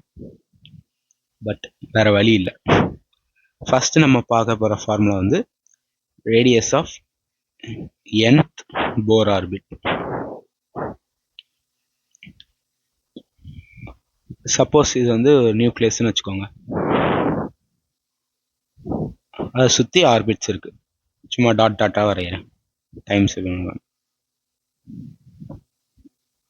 எக்கச்சக்கமான ஆர்பிட் இருக்கலாம் அந்த இதை சுற்றி. பட் நம்ம இந்த போர்ஸ் மாடல் வந்து சிங்கிள் எலக்ட்ரான் வச்சு. ஸோ இது வந்து ஏதோ ஒரு nth ஆர்பிட். அதுக்கும் அந்த நியூக்ளியஸ்க்கும் இல்லை,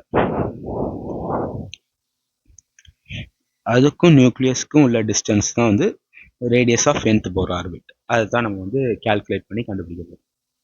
ஸோ வந்து நான் வந்து இதை கேபிட்டல் ஆர்னு மென்ஷன் பண்ணிக்கிறேன். ஓகே, ஸோ இதை ஃபஸ்ட்டு எப்படி கண்டுபிடிக்க போகிறோம்னா, இந்த பேஜில் டெரிவேஷன் ஓரளவுக்கு முடிக்க ட்ரை பண்ணேன். நம்ம ஆல்ரெடி பார்த்த மாதிரி இந்த சென்ட்ரிபிட்டல் ஃபோர்ஸ் வந்து இந்த வந்து எலக்ட்ரோஸ்டாட்டிக் ஃபோர்ஸுக்கு ஈக்குவலாக இருக்குன்னு நம்ம வந்து பார்த்தோம். சின்ஸ் இது இந்த எலக்ட்ரான் இங்கே இருக்குன்னு அசியூம் பண்ணிக்கோங்க, அதுக்குள்ள டிஸ்டன்ஸ் வந்து ஆர்என். ஓகே, ஸோ அதே மாதிரி இன்னொன்று பார்த்தோம்.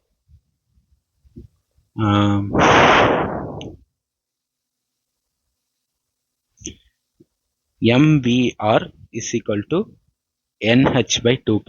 இந்த ஆங்குலர் மொமெண்டம் பார்த்தோமா, இதுல இருந்து v மட்டும் வச்சுக்கிட்டு nh by 2πmr இங்க உள்ள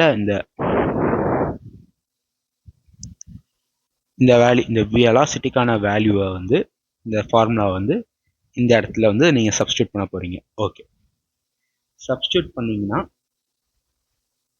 என்ன வரும்னா m n square h square by 4π square m square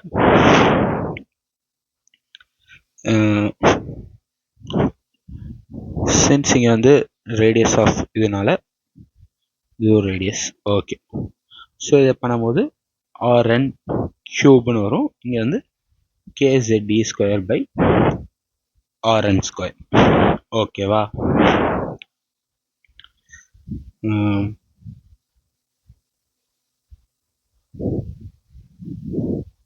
since space இல்லாததுனால நான் வந்து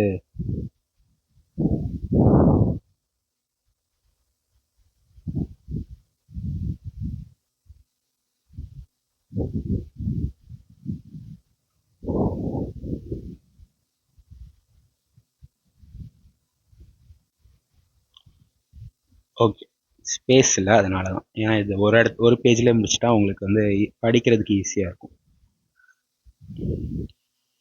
ஓகே, இப்படி வந்து எழுதியாச்சு. ஸோ இந்த இடத்துல வந்து ஆறும் கேன்சல் ஆகுமா?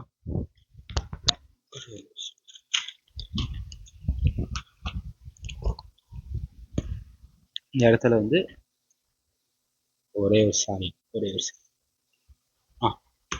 இந்த இடத்துல இந்த கியூபும் ஆரும் கேன்சல் ஆகும்.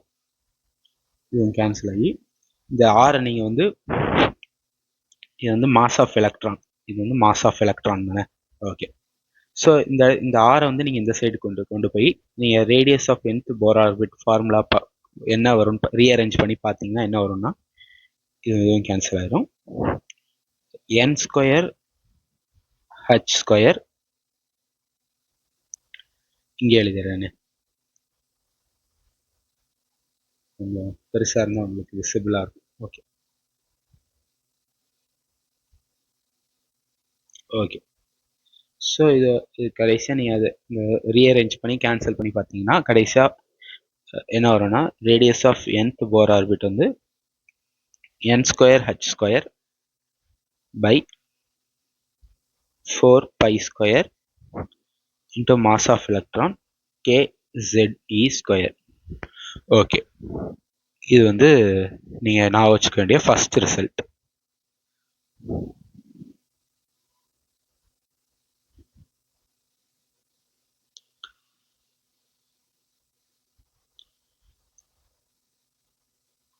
ஓகே, இது வந்து first formula.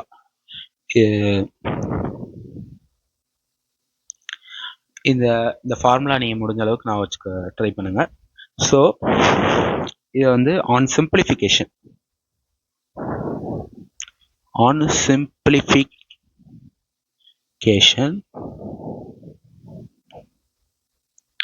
radius of nth Bohr orbit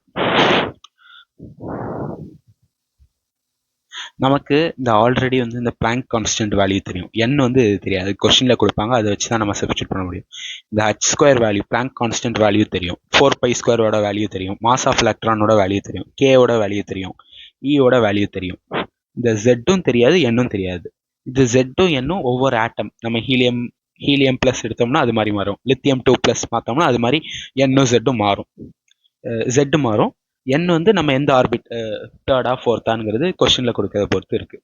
so ஆனால் நமக்கு கான்ஸ்டண்ட்டாக இதோட வேல்யூலாம் எதை பொறுத்தும் மாறாதுங்கிற வேல்யூ வந்து h² 4π² mass of electron K 9×10⁹ E² electronic charge. இந்த வேல்யூலாம் மாறாது. ஸோ இதெல்லாம் நீங்கள் வந்து மல்டிப்ளை பண்ணி கால்குலேட் பண்ணிங்கன்னா உங்களுக்கு வந்து 52.9 × n²/z picometer or radius of nth Bohr orbit is equal to 0.529 × n²/z Armstrong.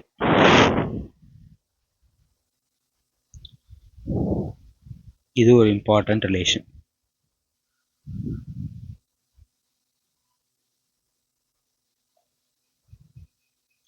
மேலே எழுதியிருக்க இதுவும் நான் வச்சுக்கணும், அது கூட நான் வச்சுக்கிட்டே பரவாயில்ல.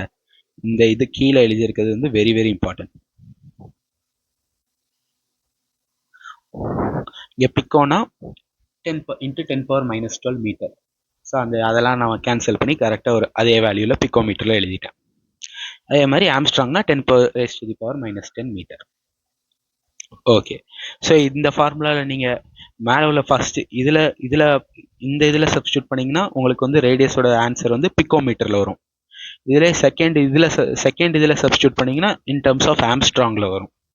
ஸோ அது கொஸ்டினை பொறுத்து நீங்கள் அதை மாற்றிக்கோங்க. ஓகே. ஸோ இதில் இன்னொரு இம்பார்ட்டண்ட்டான நான் வச்சுக்க வேண்டிய நோட் என்னன்னா,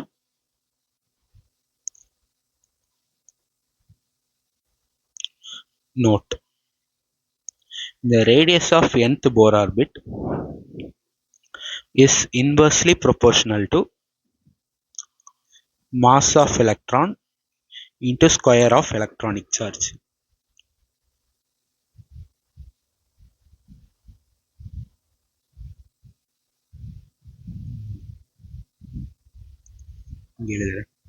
Note.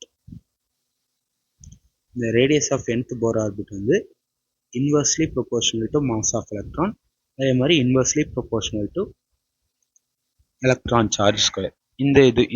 இந்த நோட்டையும் நான் வச்சுக்கணும். ஏன் சொல்றேன்னா இதை வச்சு கொஸ்டின்ஸ் இருக்கு. எல்லாரும் வந்து என்ன பண்ணுவாங்க தெரியுமா, மேக்ஸிமம் வந்து இந்த செகண்ட் இந்த எல்லோ கலர்ல இருக்கு தெரியுங்களா, 52.9 × n²/z அது மட்டும் நான் வச்சுப்பாங்க. இந்த மேலே உள்ள ஃபார்முலா நான் வச்சுக்க மாட்டாங்க.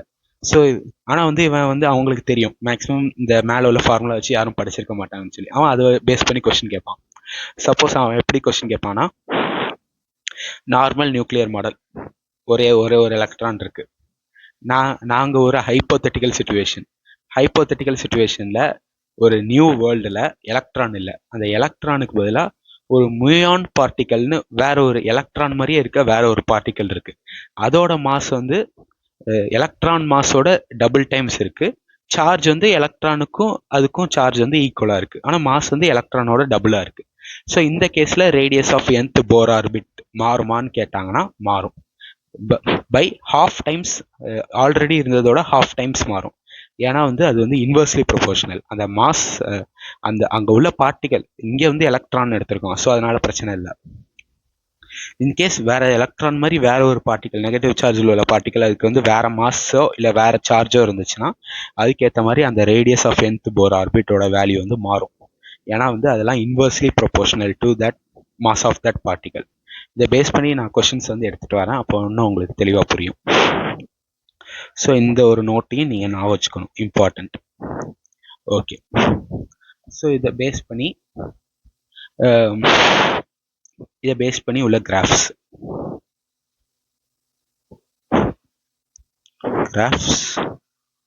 Related to radius. Okay. First graph என்னன்னா,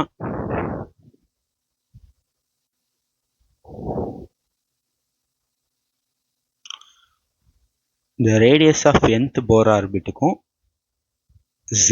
ஜெட்னா அட்டாமிக் நம்பர், அதுக்கும் ஒவ்வொரு ஆட்டமுக்கும் வந்து ரேடியஸ் மாறும். ஒரு ஹீலியம் ப்ளஸுக்கு வேறு மாதிரி மாறும் ஹைட்ரஜனோட, லித்தியம் 2+, ஏன்னா எல்லாமே சிங்கிளாக இருக்கும். Z மாற மாற மாறும். Keeping n constant. If n is equal to constant, என்ன கான்ஸ்டன்ட்டை வச்சு Z வேல்யூவை மட்டும் சேஞ்ச் பண்ணி பார்த்தோம்னா, இங்கே வந்து இந்த radius of nth Bohr orbit வந்து இன்வெர்ஸ்லி ப்ரொபோர்ஷனலா, அப்போ உங்களுக்கு கிராஃப் வந்து ரெக்டாங்குலர் ஹைப்பர்போலாவாக வரும். இது வந்து ஒரு ஃபர்ஸ்ட் இது. ஓகே, சப்போஸ் வந்து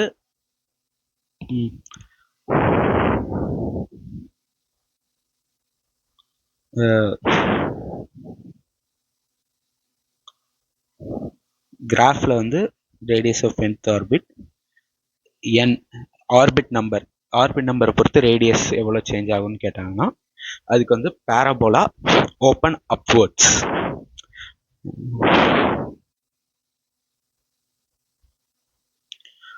இது வந்து பேராபோலா. இதுக்கெல்லாம் மீனிங் உங்களுக்கு தெரிஞ்சிருக்கும் நம்புறேன். ஓகே, இதுவே சப்போஸ் இன்கேஸ் வந்து radius of nth Bohr orbit n ஸ்கொயர்னு இருக்கு. எக்ஸ் ஆக்சிஸ்ல வந்து n ஸ்கொயர் இருக்கு, ஒய் ஆக்சிஸ்ல rn இருக்கு. இந்த இடத்துல எக்ஸ் ஆக்சிஸ் வந்து வெறும் n தான். So is equal to Y is equal to kx square, parabola equation. இந்த ஃபர்ஸ்ட் இந்த இது இருக்குதுங்க இல்லையா, radius of n is 52.9 n square by z, அது 52.9 விட்டுருங்க. இந்த ரேடியஸை ஒய் ஆக்சிஸ்ல எடுக்கும். இது வந்து சம்திங் இந்த 50 இங்க வந்து இஃப் z ஒரே ஒரு இது மட்டும் ஹைட்ரஜன் ஆட்டம் எடுத்து ஒவ்வொரு ஆர்பிட் நம்பரை சேஞ்ச் பண்ணி பார்க்கும். ஸோ வந்து ரேடியஸ் வந்து 1ல இருக்கும்போது எவ்வளோ இருக்குது, 2ல இருக்கும்போது எவ்வளோ இருக்குது அப்படின்னு நம்ம பிளாட் பண்ணி ஒரு கிராஃப் வரைஞ்சா அது வந்து ஒரு பேராபோலா ஓப்பன் அப்வர்ட்ஸாக வருது. ஸோ அது எப்படிங்கிற மேத்தமெட்டிக்கல் ஈக்குவேஷன் வந்து இது 52.9ம் இந்த ஜெட்டும் வந்து கான்ஸ்டன்ட். ஸோ அது வந்து நமக்கு இந்த n ஸ்கொயர் வந்து இங்கே x square, y is equal to kx ஸ்கொயர்னா பேராபோலா ஈக்குவேஷன். இங்கே வந்து என்னங்கிறது இந்த எக்ஸ், என் ஸ்கொயர், அதாவது y directly proportional to x ஸ்கொயராக இருந்துச்சுன்னா, நம்ம ஒய் ஆக்சிஸில் ஆர்என் எடுக்கும்போது எக்ஸ் ஆக்சிஸில் என் எடுக்கும்போது பேராபோலா இது. இதுவே இது என் ஸ்கொயர்னு எடுத்துக்கிட்டோம்னா ஒய் இஸ் ஈக்குவல் டு கேஎக்ஸ்ன்னு தான் எடுக்கணும். ஏன்னா இங்கே இந்த எக்ஸோட வேல்யூ, இந்த எக்ஸ் ஆக்சிஸில் உள்ள அந்த எக்ஸோட வேல்யூவே வந்து என் ஸ்கொயர். ஸோ இது வந்து ஸ்ட்ரெயிட் லைன் ஈக்குவேஷன் வரும். Straight line equation. Okay, I hope இதெல்லாம் உங்களுக்கு ஆல்ரெடி தெரியும் நம்புகிறேன். அதே மாதிரி சப்போஸ் இந்த கேஸில் வந்து ரேடியஸ் ஆஃப் nth ஆர்பிட் 1/zன்னு கேட்டாங்கன்னு வச்சுக்கோங்களேன், அதுக்கும் ஸ்ட்ரெயிட் லைன் தான் வரும். ஏன்னா ரேடியஸ் வந்து இன்வெர்ஸ்லி ப்ரொபோர்ஷனல் டு z, அது ஒத்துக்க. But radius is equal to ஒரு k n ஸ்கொயர் பை இந்த இப்போ இந்த k இது வந்து ஒரு கான்ஸ்டன்ட் வேல்யூ. அப்போது ரேடியஸ் ஆஃப் இதை வந்து நான் எப்படி எழுதிக்கிறேனே, ரேடியஸ் ஆஃப் nth ஆர்பிட்டை 52.9 into n square into 52.9 n square multiplied by 1/zன்னு எழுதிக்கலாமா? இது வந்து y, இது வந்து k, இந்த 1/z வந்து x ஆக்சிஸ். அப்போ இது ஸ்ட்ரெயிட் லைன் ஈக்குவேஷனா? ஸோ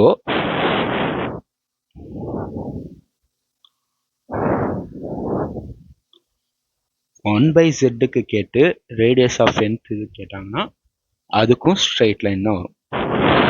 ஓகே, அதே மாதிரி ஆல்ரெடி பார்த்தோம் இந்த ஹைப்போதெட்டிக்கல் கொஸ்டின் மாதிரி கொஸ்டின் கேட்டாங்கன்னா, மாஸ் ஆஃப் எலக்ட்ரான் இருக்கு, radius of nth Bohr orbit இருக்கு, இதை வச்சு கேட்டாங்கன்னா அதுக்கு வந்து rectangular hyperbola inversely proportional. Okay guys, நம்ம ஒரு வழியாக radius of nth Bohr orbit முடிச்சாச்சு. அதில் உள்ள இம்பார்ட்டன்ட் பாயிண்ட்ஸ்லாம் எழுதியிருக்கேன். ஸோ இந்த முக்கியமான பாயிண்ட்டை மட்டும் கலர் சேஞ்ச் பண்ணியிருக்கேன். ஸோ உங்களுக்கு இன்னும் விசிபிளாக நல்லா பிரைட்டாக தெரியும்ட்டுக்காண்டி. ஸோ இந்த பாயிண்ட்டை முக்கியமாக நோட் பண்ணிக்கோங்க, வெரி வெரி இம்பார்ட்டன்ட். இதை பேஸ் பண்ணி ப்ரீவியஸ் இயர் கொஸ்டினே இருக்குது, ஜேஇலையும் இருக்குது, நீட்லேயும் இருக்குது. So it is very very important. So அதுக்கு ரிலேட்டடான இந்த கிராஃப்ஸ்லாம் ரொம்ப இம்பார்ட்டன்ட். இதெல்லாம் நான் வச்சுக்க ட்ரை பண்ணுங்க. ஓகே, ஸோ நம்ம நெக்ஸ்ட் பார்க்க போகிற டாபிக் என்னதுன்னா போர்ஸ் மாடல் தான். அதுலேயே சப் டாபிக்ஸ் தான் பார்த்துட்ருக்கோம். அதில் ஃபஸ்ட்டு சப் டாபிக் ரேடியஸ் பார்த்தாச்சு. ஸோ செகண்ட் வந்து வெலாசிட்டி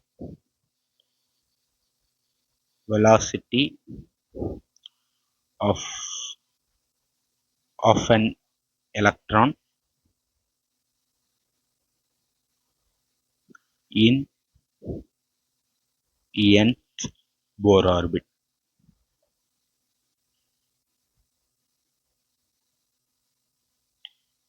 அதாவது ஒரு ஆட்டம்ல இங்கே நியூக்ளியஸ் அதை சுற்றி ஆர்பிட்டில் ஏதோ ஒரு nth ஆர்பிட், மேபி 6 or 7 அப்படி எந்த நம்பர்னாலும் இருக்கலாம்.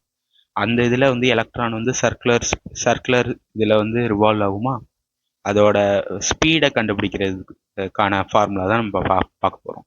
ஆக்சுவலி இதை வெலாசிட்டின்னு சொல்கிறதோட ஸ்பீடுன்னு சொல்கிறது தான் மோர் அக்யூரேட். ஆக்சுவலி இது வந்து ஒரு யூனிஃபார்ம் சர்க்குலர் மோஷன் மாதிரி தான் ட்ராவல் ஆகும். ஸோ இதோட ஸ்பீடு வந்து த்ரூ அவுட் த கான்ஸ்டண்ட்டாக இருக்கும். பட் வந்து வெலாசிட்டி சேஞ்ச் ஆகும், ஏன்னா சின்ஸ் டைரக்ஷன் சேஞ்ச் ஆகுது. பட் நியூமரிக்கலி நம்ம வந்து ஃபிசிக்ஸில் தான் அது ரொம்ப அப்படியே டீட்டெயிலாக பார்ப்போம். நம்ம இங்கே கெமிஸ்ட்ரினால வெலாசிட்டி ஸ்பீடு அது ரொம்ப பெரிய டிஃப்ரென்ஸ் வச்சுக்க ரொம்ப இது டிஃப்ரென்ஸாக சொல்ல மாட்டோம். ஸோ நம்ம நியூமரிக்கல் வேல்யூ தான் பார்க்க போகிறோம். நீங்கள் வெலாசிட்டி அது கான்ஸ்டன்ட்லாம் கிடையாது, ஆக்சுவலி அதோட ஸ்பீடு தான் கண்டுபிடிக்க போகிறோம். ஓகே, ஸோ இதை ஃபஸ்ட் எப்படி கண்டுபிடிக்கலாம்னு நமக்கு தெரியும். mv square by R is equal to kze square by rn square. rn போட்டுக்கோங்க, nth ஆர்பிட்டில் அதோட ரேடியஸ் நமக்கு முன்னாடி ஃபார்முலா வச்சு பார்த்துருப்போம். ஓகே, இந்த ரேடியஸ் ஃபார்முலாவில் இதெல்லாம் வேல்யூலாம் சப்ஸ்டியூட் பண்ணி உங்களுக்கு ஒரு வேல்யூ ஆன்சரில் வரும், சம்திங் எக்ஸ் ஆர் ஒய். அதோட யூனிட் என்னவா இருக்கும்னா எய்தர் பிகோமீட்டர் ஃபர்ஸ்ட் ஃபார்முலா இதை யூஸ் பண்ணிங்கன்னா, ஆர் சம்திங் ஒய்யாக இருந்துச்சுன்னா இந்த ஒய் ஆம்ஸ்ட்ராங்காக இருந்துச்சுன்னா இந்த செகண்ட் ரிசல்ட் வச்சு யூஸ் பண்ணுறது. உங்களுக்கு angstrom to metre, picometre to metre, அதெல்லாம் கன்வர்ஷன் எப்படின்னு உங்களுக்கு தெரியும்னு நம்புகிறேன், ஃபிசிக்ஸில் பார்த்துருப்பீங்க. ஸோ தெரியாட்டி அதெல்லாம் நல்லா தெளிவாக அதெல்லாம் பார்த்துக்கோங்க, ஏன்னா அதெல்லாம் கன்வர்ஷன்லாம் ரொம்ப முக்கியம். ஓகே, ஸோ இன்னொரு ரிலேஷனும் தெரியும், அதே மாதிரியே மேலேயே எழுதிடுறேன். MVR is equal to NH by RN எழுதிடுவோமா? ஓகே, NH பை 2π. ஸோ இதுலேருந்து இந்த கேஸில் நம்ம வந்து வெலாசிட்டி கண்டுபிடிக்க போகிறோம், நமக்கு ரேடியஸ் தேவையில்லை. ஸோ வெலாசிட்டியை மட்டும் எடுத்துட்டு ரேடியஸ் மட்டும் வச்சுட்டு ரேடியஸ் கண்டுபிடிங்க. NH பை 2π MVன்னு வருமா? ஓகே, இப்போ இதை தூக்கி அப்படியே இந்த ரேடியஸில் போய் தூக்கி போடுங்க. ஆல்ரெடி வந்து இந்த ரேடியஸ் இதில் ஒரு ஸ்கொயரு ஒரு இது கேன்சல் ஆகி மிச்சம் வந்து இங்கே வெறும் MV ஸ்கொயருன்னு இருக்கும். இங்கே வந்து வெறும் KZD ஸ்கொயர் பை RN இருக்கும். நான் டைரக்டாக எப்படி எழுதியிருக்கேன் உங்களுக்கு அண்டர்ஸ்டாண்ட் ஆகிருக்கும்னு நினைக்கிறேன். ஓகே, ஸோ இந்த RN தூக்கி அப்படியே போட்டுருங்க. எப்படி வந்துச்சுன்னு தெரியுதுல, MV square by RN R is equal to KZD square by R ஸ்கொயர்னு இருந்துச்சு. ஆறு இங்கே ஒரு ஆர் கேன்சல் ஆகி MV square is equal to KZD square by R. Okay, so இதை தூக்கி இங்கிட்டு போட்டுருங்க. போட்டிங்கன்னா MV square is equal to கொஞ்சம் பெருசாக கீழே எழுதி. Okay,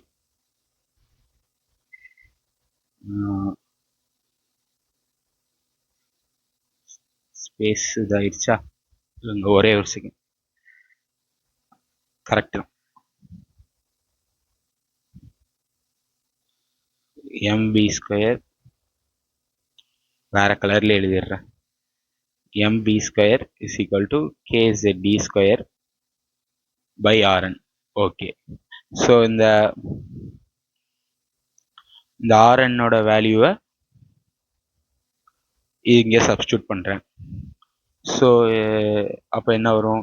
mv square is equal to kze square by nh by 2 π mv மேலே போயிருமா? 2 π mv. ஸோ இங்கே ஒரு V square cancel, M cancel. So இதெல்லாம் கேன்சல் பண்ணி கடைசியாக என்ன கேன்சல் பண்ணி நம்ம வெலாசிட்டி ஆஃப் எலக்ட்ரான் கண்டுபிடிச்சோம்னா அதோட வேல்யூ என்ன வரும்னா v is equal to 2 π kze square, கொஞ்சம் ரைமிங்காக வருது இல்லை, 2 π kze square by nh.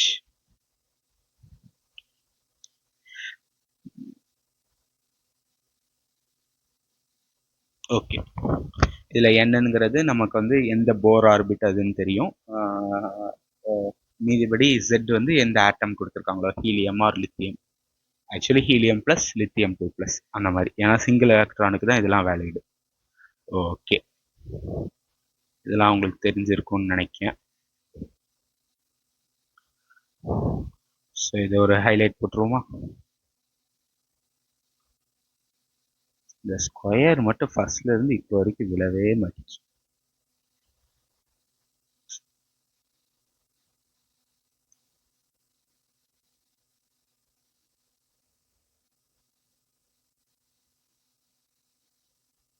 Okay, ஓரளவுக்கு இருக்குதுன்னு நினைக்கிறேன்.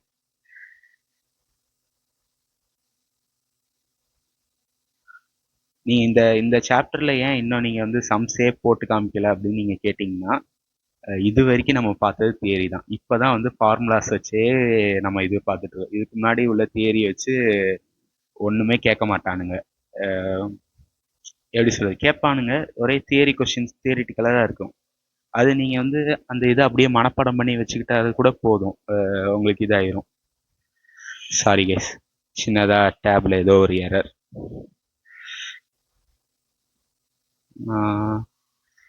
இந்த இதை மட்டும் நான் வந்து வேணா இந்த சைடில் கொஞ்சம் ஓரமாக வச்சிடுறேன். உங்களுக்கு டெரிவேஷன் அது புரிஞ்சிருக்கும்னு நினைக்கிறேன்.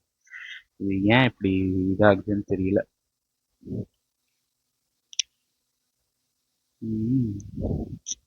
சரி, ஓகே. இதையும் வேணா கீழே வச்சிடுறேன். ஓகே,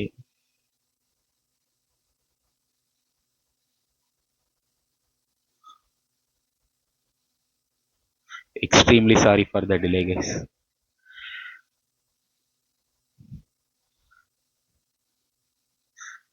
அப்பப்போ ஸ்டக் ஆயிக்குது, ஏன்னே தெரியல. ஓகே, இப்போ எழுதிடுறேன். இப்போ வந்து velocity is equal to 2 π kze square by nh. ஓகேவா? ஓகே,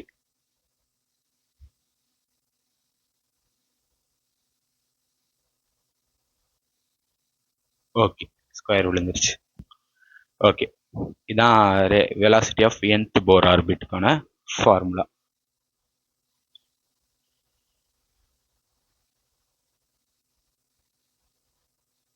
அதாவது இது ஆக்சுவலி இது வந்து வெலாசிட்டி ஆஃப் த எலக்ட்ரான் தான். அது ஆர்பிட்லாம் சுத்தாது, எலக்ட்ரான், அதில் உள்ள எலக்ட்ரான் தான் வந்து சுத்துது. ஓகே, ஸோ வந்து இப்போ அடுத்து வந்து என்ன பார்க்க போறோம்னா, ஒரு செகண்ட் டைம் பீரியடும் பார்க்கணும். அதுக்கு முன்னாடி இதில் ஒரு முக்கியமானது சொல்லணும். ஸோ அடுத்தது வந்து ஓகே, இப்போ இதுக்கான ஃபார்முலா பார்த்துட்டோம். நம்ம இங்கே ஆல்ரெடி வந்து இதை ஒரு சிம்பிளிஃபிகேஷன் பண்ணி இந்த மாதிரி ஒரு ஃபார்மெட்டில் எழுதணுமா, 52.9 ஸ்கொயர் பை Z. அதே மாதிரி வெலாசிட்டிக்கும் எழுத போகிறோம். ஏன்னா நமக்கு ஆல்ரெடி வந்து 2 π இதோட வேல்யூஸ் தெரியும், கேவோட வேல்யூ தெரியும், எலக்ட்ரான் சார்ஜோட வேல்யூ தெரியும், பிளாங்க் கான்ஸ்டன்டோட வேல்யூ தெரியும். ஜெட்டும் என்னும் கொஸ்டின் கொடுக்கறத பொறுத்து மாறும். ஸோ இதுல இருந்து என்ன எழுதலாம், ஆன் சிம்பிளிஃபிகேஷன் எழுதலாமா? ஓகே, இங்கே எழுதிடுறேன். on simplification velocity of nth Bohr orbit is equal to 2.2. actually more reality 2.18 into 10 power 6 ஒரு மாதிரி இருந்துச்சா 6 into 2.2 into 10 power 6 into z by n.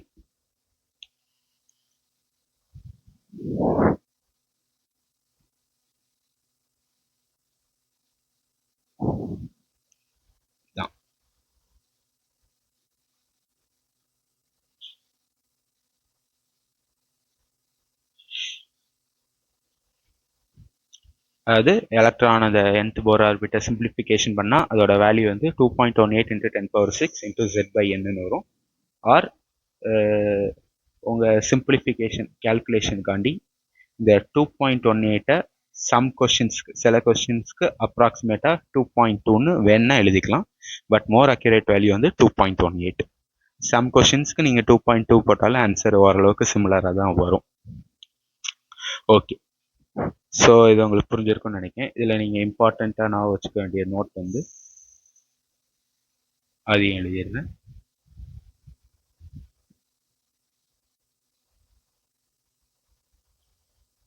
velocity of nth Bohr orbit is independent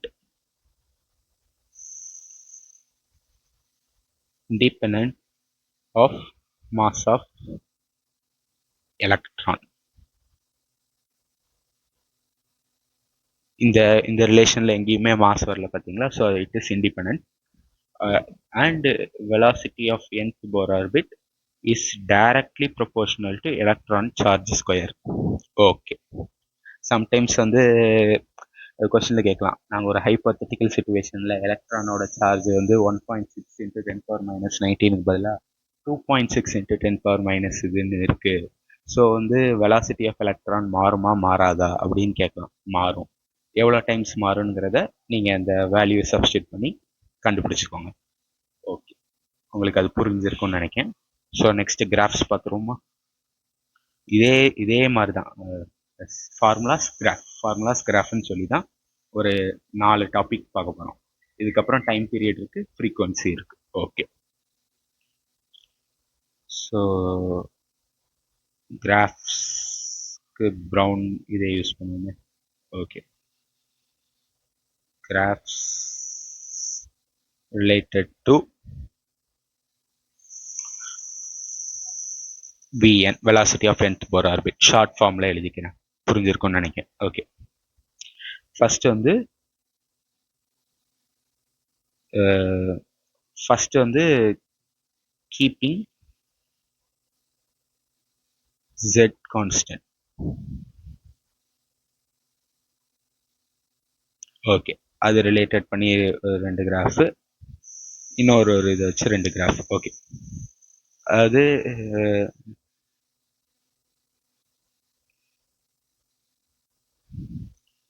வரைஞ்சிடுறேன் first.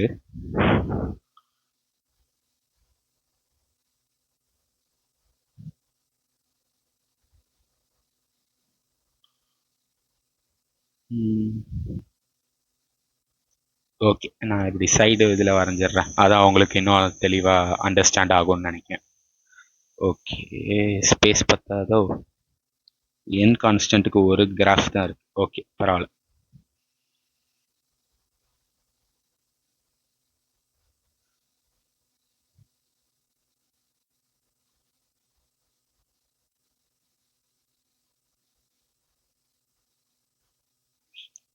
Okay, இது keeping z கான்ஸ்டன்ட்னா நம்ம என்ன பார்த்தோம்? Velocity is equal to 2.2 into 10 raised to the power 6 into z by n பார்த்தோமா?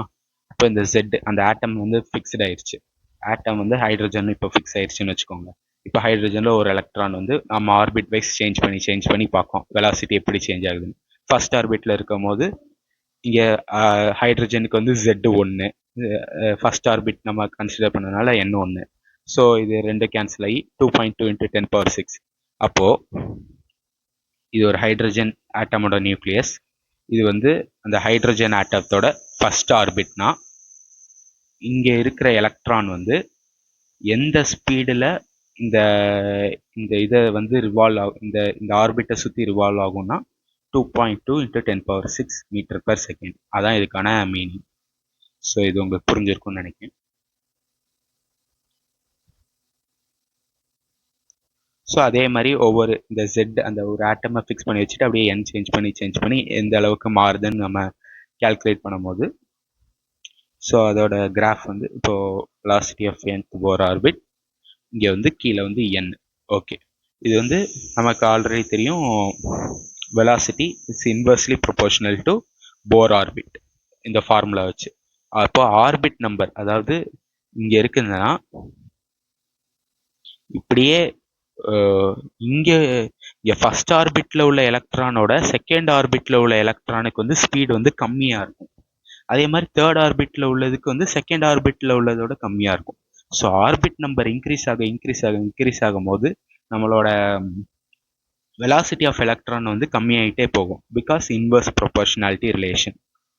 So அதனால நம்ம orbit increase பண்ணிக்கிட்டே இருக்கும் போது வெலாசிட்டி ஆஃப் எலக்ட்ரான் வந்து கம்மியாகிட்டே போகும்.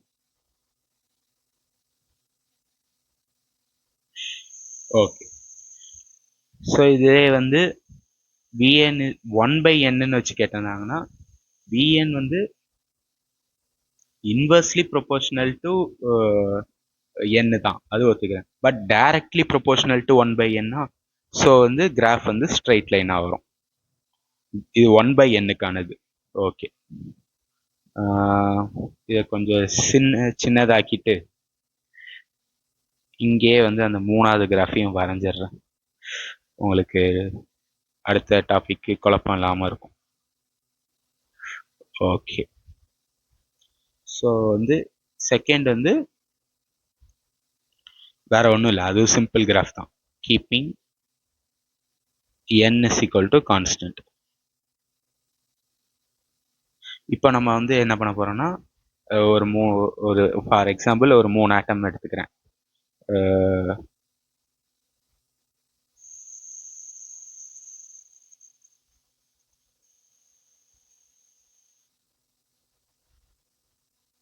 இது வந்து ஹைட்ரஜன், இது ஹீலியம் ப்ளஸ், இது லித்தியம் 2+. இதில் வந்து ஆர்பிட் எல்லாத்துலேயும் n = 1 அந்த ஆர்பிட்டை எடுத்துக்கிறேன். அதில் உள்ள எலக்ட்ரானோட ஸ்பீடை வந்து கால்குலேட் பண்ணி பார்க்கேன். இது ஆல்ரெடி நம்ம ஹைட்ரஜன் ஃபர்ஸ்ட் ஆர்பிட்டில் 2.2 × 10⁶ பார்த்தோம். ஸோ இந்த ஹீலியம் வந்து என்ன வேல்யூன்னு பார்க்க போகிறோம். பட் நீங்கள் இதை கால்குலேட் பண்ணி பார்த்தீங்கன்னா இங்கே உள்ள எலக்ட்ரானோட ஸ்பீடு வந்து இந்த ஹைட்ரஜனில் உள்ள எலக்ட்ரான் ஸ்பீடோட கூட தான் இருக்கும். அதே மாதிரி லித்தியமில் உள்ள எலக்ட்ரான் ஸ்பீடு வந்து இந்த ஹீலியத்தோட எலக்ட்ரான் ஸ்பீடோட கூட தான் இருக்கும். ஏன்னா வெலாசிட்டி வந்து directly proportional to atomic number Z. ஹைட்ரஜனை கம்பேர் பண்ணும்போது ஹீலியமுக்கு Z வந்து அதிகம், Z வந்து 2. அதே மாதிரி லித்தியமுக்கு 3. ஸோ அட்டாமிக் நம்பர் இன்க்ரீஸ் ஆக இந்த எலக்ட்ரானோட ஸ்பீடு அந்த கிவன் பர்டிகுலர் ஆர்பிட்டை வச்சு கம்பேர் பண்ணும்போது அது மித்த இதோட கம்பேர் பண்ணும்போது அதிகமாக தான் இருக்கும். ஸோ அதுதான் தேர்ட் ரிலேஷன். ஸோ அதை வச்சு கிராஃப் வரையும் போது இங்கே Z இங்கே எழுதிக்கிறேன், வெலாசிட்டி இங்கே எழுதிக்கிறேன். ஸோ வந்து directly proportional straight line graph. அவ்வளோதாங்க, வெலாசிட்டி சிம்பிளாக இருக்கும்னு நினைக்கிறேன். ஸோ நம்ம நெக்ஸ்ட் வந்து டைம் பீரியட் பார்ப்போம். ஓகே, இதில் இன்கேஸ் ஸ்லோப் கேட்டாங்கன்னா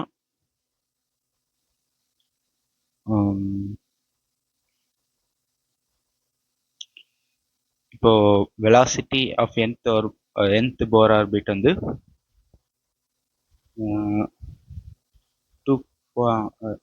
இந்த நான் ஒரு சிம்பிளிஃபிகேஷனுக்காண்டி லெட் V0 = 2.2 × 10⁶ m/s அப்படின்னு எழுதிக்கிறேன். இதோட யூனிட் எழுத மறந்துட்டேன்னா எக்ஸ்ட்ரீம்லி சாரி கைஸ். கொஞ்சம் எக்ஸ்டெண்ட் பண்ணிக்கலாம். ஓகே, இதோட வேல்யூ நீங்கள் வந்து கால்குலேட் பண்ணும்போது மீட்டர் பெர் செகண்ட்லேயே வரும். ஓகே, ஸோ இது வந்து ஃபார் எக்ஸாம்பிள் இந்த இந்த ஒவ்வொரு வாட்டியும் எழுதும் போது இந்த 2.18 இந்த 10^6ன்னு எழுதி டைம் வேஸ்ட் பண்ணுறதுக்கு பதிலாக ஷார்ட் ஃபார்மாக V0ன்னு அதை எழுதிக்கிட்டேன். V0க்கான மீனிங் வந்து 2.2 × 10^6 நம்ம அண்டர்ஸ்டாண்ட் பண்ணிக்கலாம். ஓகே, ஸோ வந்து அப்போ V0 Z/N. ஓகே, ஸோ வந்து நம்ம இந்த கிராஃப்க்கு ஸ்லோப் கண்டுபிடிக்க முடியாது, ஏன்னா ஸ்லோப் வந்து வேரி ஆகிட்டே இருக்கும். ஸோ நம்ம அதனால ஒவ்வொரு கேஸ்லையும் டிஃப்ரென்ஷியேஷன் பண்ணணும். ஸோ இதுக்கு வந்து ஸ்லோப் கண்டுபிடிக்க முடியாது. ஸோ இந்த ரெண்டு கிராஃபுக்கு மீதி உள்ள ரெண்டுக்கு கண்டுபிடிக்கலாம். ஓகே, ஸோ இந்த இடத்துல வந்து இது வந்து ஒய்ஏ, இதை வந்து இப்படி எழுதுறேன், Vn = V0Z × 1/n இப்படின்னு எழுதலாமா? ஓகே, அப்போ இது வந்து ஒய்ஏ, இது வந்து எம் இன்ட்டு எக்ஸ் ஆக்சிஸில் 1/n. அப்போ y = mx ஸ்ட்ரைட் லைன். அப்போ ஸ்லோப் வந்து இங்கே வந்து V0Z. ஓகே, இதை வச்சு பேஸ் பண்ணி கொஸ்டின்ஸ் கேட்டாலும் கேட்கலாம். ஓகே, ஸோ அதே மாதிரி இந்த இடத்துல வந்து V0 = Vn = V0/n × Z இப்படி எழுதலாமா? அப்போ இங்கே y = mx. அப்போ இங்கே ஸ்லோப் வந்து V0, இங்கே எழுதுறேன், இங்கே ஸ்லோப் வந்து V0/n. ஓகே, ஸோ இதெல்லாம் கண்டுபிடிக்கணும்னு தெரிஞ்சிருக்கணும். இந்த மாதிரி ஒவ்வொரு கிராஃபுக்கெல்லாம் எல்லா டீச்சர்ஸும் எக்ஸ்பிளைன் பண்ண மாட்டாங்க, ஆனால் எக்ஸ்பிளைன் பண்ணுவோம். ஆனால் நீங்கள் இதை வச்சு அட்லீஸ்ட் இதே மாதிரியே கிராஃப் எல்லா இதுலேயும் வருமானு சொல்ல முடியாது. ஒவ்வொரு எக்ஸாம் பொறுத்து கிராஃப் வந்து இந்த மாதிரி மாற்ற சொல்லுவாங்க, கன்வர்ஷன். ஸோ அதெல்லாம் நீங்கள் வந்து ப்ராக்டிஸ் பண்ணிக்கணும். ஸோ இதெல்லாம் வந்து உங்கள் பேசிக் மேக்ஸில் வந்து அவர் சொல்லி கொடுத்துருப்பாரு. ஸோ அதெல்லாம் இன்னும் தெளிவாக படிக்கலைன்னா அது தெளிவாக படிச்சுக்கோங்க. இந்த கிராஃப் கன்வர்ஷன், கிராஃப்ல இருந்து ஸ்லோப் கண்டுபிடிக்கிறது, கிராஃப்ல இருந்து ஏரியா கண்டுபிடிக்கிறது, இதெல்லாம் நல்லா பேசிக், இது நல்லா தெளிவாக தெரிஞ்சிருக்கோங்க. ஓகே, ஸோ நம்ம நெக்ஸ்ட் பார்க்க போகிறது வந்து தேர்ட் டாப்பிக்கா. ஓகே, தேர்ட் வந்து time period. Time period of an electron in nth Bohr orbit.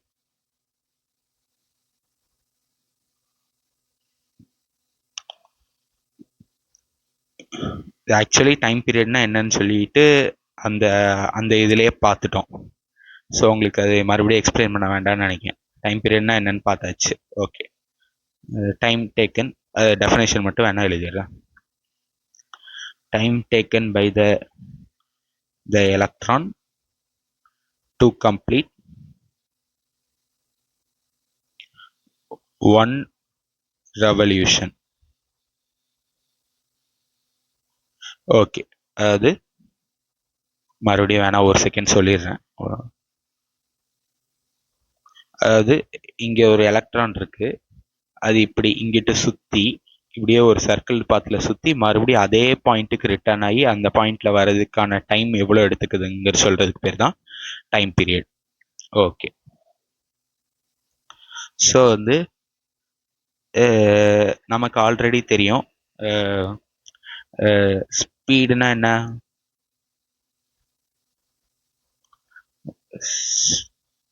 Speed is equal to distance divided by time. இங்க வந்து டைம் வந்து டைம் பீரியட், டைம். சரி, ஓகே. ஸோ இங்க வந்து நம்ம வந்து டைம் பீரியட் கண்டுபிடிக்க போறோம். ஸோ இந்த டைமை வந்து அந்த சைடு கொண்டு போங்க. சின்ஸ் நம்ம டைம் பீரியட் கண்டுபிடிக்கிறதுனால டி, அதாவது ஒரு nth போர் ஆர்பிட்டுக்கு. ஓகே, இங்கே டிஸ்டன்ஸ் வந்து ஒரு சர்க்கிள் பாத்தில் சர்க்கிளோட ஒரு ஆர்பிட்டல் வந்து ஒரு சர்க்குலர் ஷேப்ல இருக்குன்னு நம்ம அசியூம் பண்ணிக்கிறோம். ஸோ இந்த எலக்ட்ரான் வந்து ஒரு சர்க்குலர் ஆர்பிட்ல தான் சுற்றுது. ஆக்சுவலாக இப்போ நியூ அட்டாமிக் மாடல் படி அது வந்து எலிப்டிக்கல் ஆர்பிட் தான். பட் வந்து நம்ம இந்த போர் மாடல் கன்சிடர் பண்ண வரைக்கும் எலிப்டிக்கலும் ரொம்ப அக்யூரேட் அக்யூரேட்டாக இது கரெக்ட் தான், கொஞ்சம் 1-2 வேல்யூ தான் மாறும். ஸோ அதனால ஒன்றும் பிரச்சனை இல்லை, நம்ம இது வந்து எக்ஸாக்டாக ஒரு சர்க்குலர்னே எடுத்துக்கலாம். ஸோ இந்த எலக்ட்ரான் வந்து ஒரு சர்க்கிளோட சர்க்கம்ஃபரன்ஸில் சுற்றுது. நமக்கு ஆல்ரெடி தெரியும் இந்த சர்க்கம்ஃபரன்ஸ் ஆஃப் சர்க்கிள் வந்து 2πr. அப்போ இதுதான் டிஸ்டன்ஸ். ஓகே,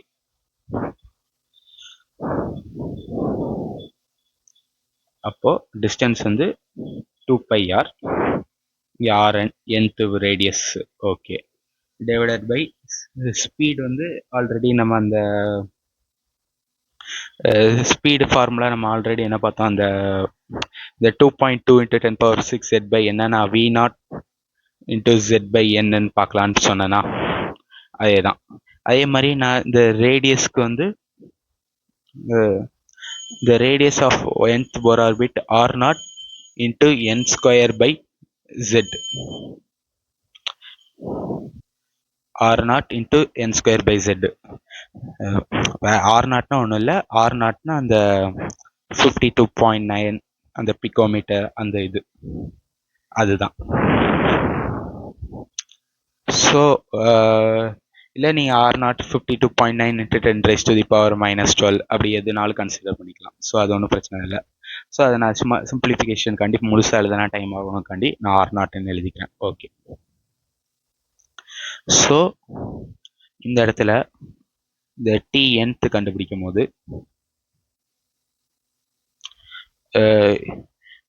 ஆல்ரெடி தெரியும்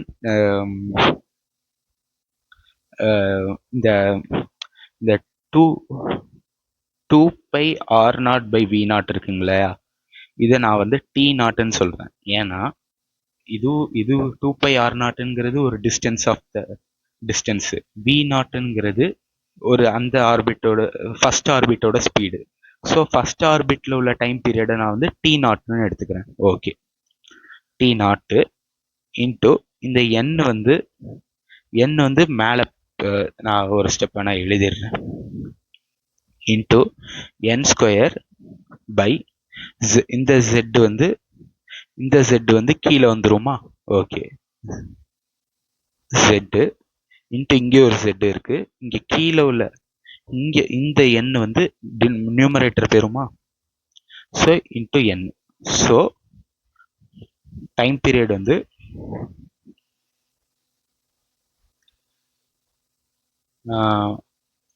மாசு எதுவும் கிடையாதுன்னு நினைக்கிறேன். ஒரே ஒரு second. Okay, so time period வந்து T0 into n³/z².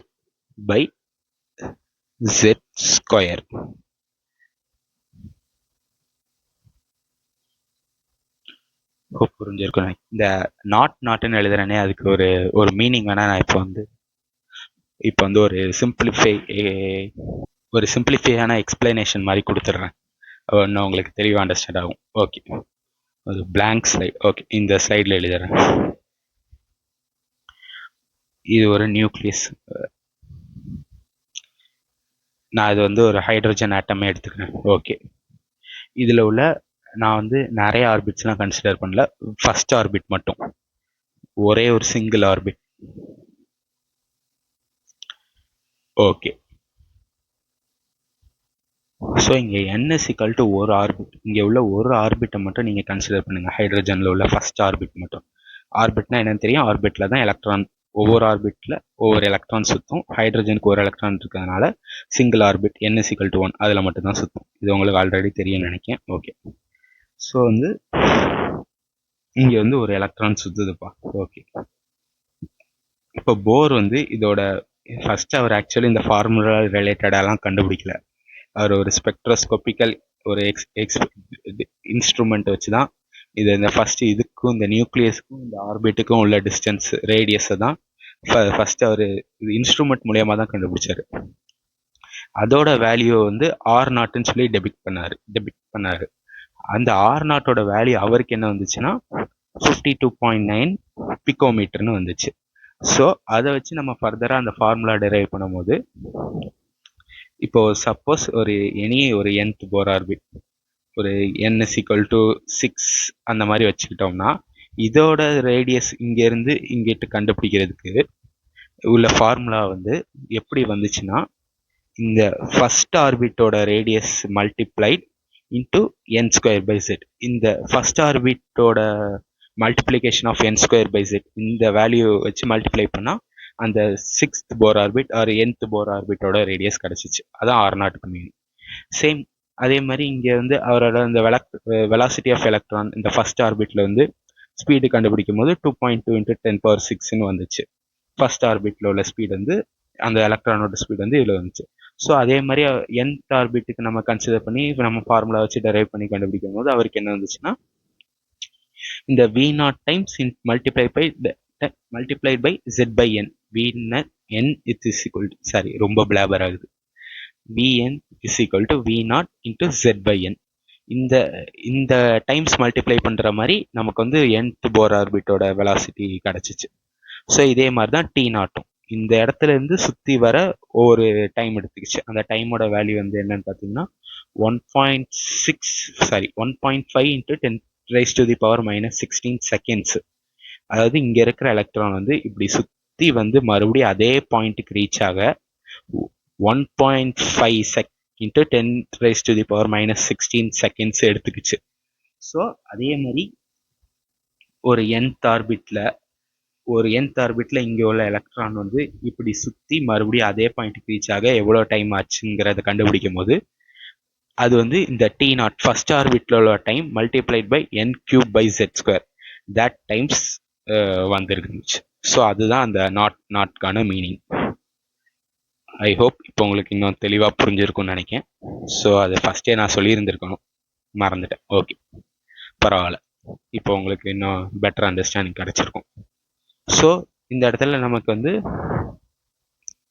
Where T0 is equal to 1.5 into 10⁻⁻16 seconds. So இந்த வேல்யூலாம் நீங்கள் போட்டு கண்டுபிடிக்கும்போது ஆன்சர் வந்து உங்களுக்கு செகண்ட்ஸில் தான் கிடைக்கும். ஸோ அது எவ்வளோ ஸ்பீடில் சுற்றுதுன்னு பாருங்கள். -10⁻⁻16 ஒரு செகண்ட் கூட கிடையாது. அப்படியே இப்படிங்கிறதுக்குள்ள டக்குன்னு சுற்றிடும். ஸோ அந்த அளவுக்கு ஸ்பீடாக சுற்றுது. ஏன்னா வெலாசிட்டி இன்ட்டு 10⁻⁶ மீட்டர்/செகண்ட்ல இருக்கு. ஸோ ரொம்ப ஹை ஸ்பீடில் சுற்றும் எலக்ட்ரான். ஓகே, ஸோ இதே பேஸ் பண்ணி இன்னொன்று இருக்கு. அதையும் நான் வந்து இங்கே சரி இங்கே இது ஃபோர்த்து பாயிண்டாகவே தனியாகவே எழுதிடுறேன். ஃபோர்த்து பாயிண்ட் என்னதுன்னா frequency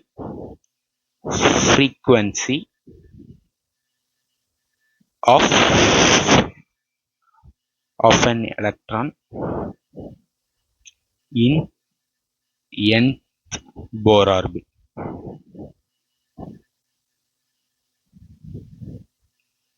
Okay,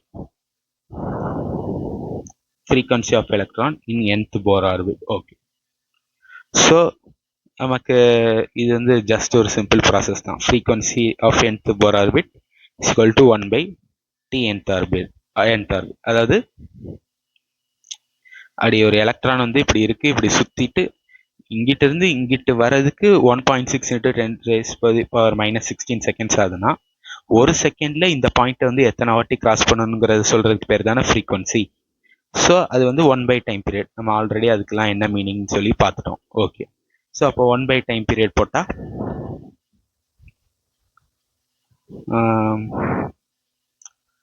frequency of nth Bohr orbit is equal to 1/T0 into z²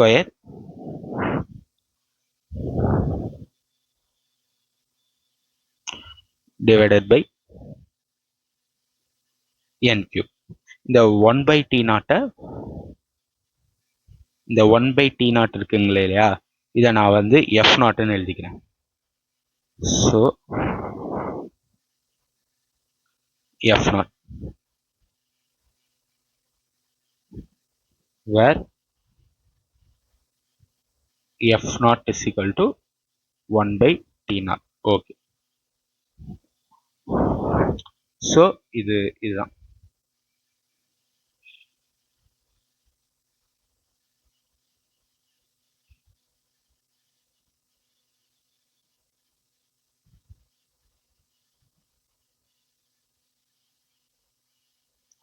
so இந்த ஃபார்முலாவை இதையும் நான் வச்சுக்கோங்க.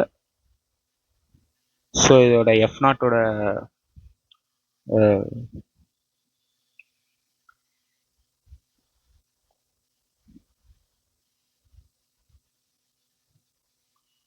ஓகே, வேறு F naught is equal to 1/t0. இந்த எஃப் நாட்டோட வேல்யூ வந்து என்ன வருதுன்னு பார்த்தீங்கன்னா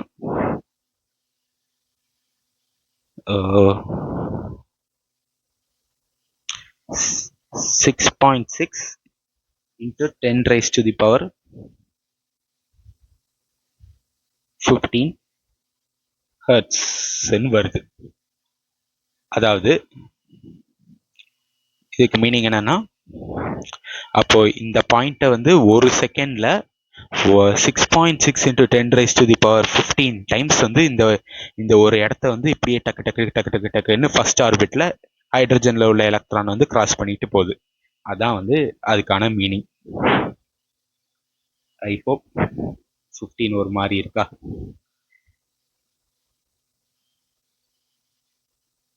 ஓகே, இப்போ கொஞ்சம் தெளிவாக இருக்கும்னு நினைக்கிறேன். ஸோ இதை பேஸ் பண்ணி கிராஃப்ஸ்லாம் கேட்க மாட்டாங்க, ஏன்னா இது கியூபிக் டேர்ம்ஸில் இருக்குது, ஸ்கொயர் டேர்ம்ஸில் இருக்குது. ஸோ மேபி Tn வந்து இன்வெர்ஸ்லி ப்ரொபோர்ஷனல் டு Z ஸ்கொயரா, டைரக்ட்லி ப்ரொபோர்ஷனல் டு Z ஸ்கொயரா, அந்த மாதிரி தியரிட்டிக்கல் கொஸ்டின் வேணால் கேட்பாங்க. ஸோ அதெல்லாம் நீங்கள் டீட்டெயிலாக கவனிச்சுக்கணும் நல்லா. ஸோ ஐ ஹோப் அதெல்லாம் உங்களுக்கு தெளிவாக புரியும்னு நினைக்கிறேன். ஓகே, ஸோ ஓகே கைஸ், இன்னைக்கு டைம் ஆயிடுச்சுன்னு நினைக்கிறேன். ஸோ இன்னைக்கு நம்ம இது பார்த்ததோட போதும். ஸோ நம்ம நெக்ஸ்ட் கிளாஸ்ல இருந்து நம்ம வந்து இதெல்லாம் பார்க்கலாம், energy of the nth Bohr orbit, அடுத்த சப்ஸ்டிக்வெண்ட் டாபிக்ஸ்லாம் பார்க்கலாம். ஸோ இந்த இடத்துல நான் இன்னொரு ஒரு ஹாப்பி நியூஸை உங்ககிட்ட ஷேர் பண்ண விரும்புகிறேன். ஸோ எனக்கும் இன்னொரு ப்ரோ, ஃபிசிக்ஸ் ப்ரோக்கும் நல்ல ஒரு மெடிக்கல் காலேஜ் கிடச்சிருக்கு. ஸோ ரொம்ப சந்தோஷமாக இருக்குது. ஸோ அதனால் வந்து இந்த வாரம் வந்து கொஞ்சம் வீடியோஸ் வந்து கொஞ்சம் டிலேவாக தான் இருக்குது, புரியுது.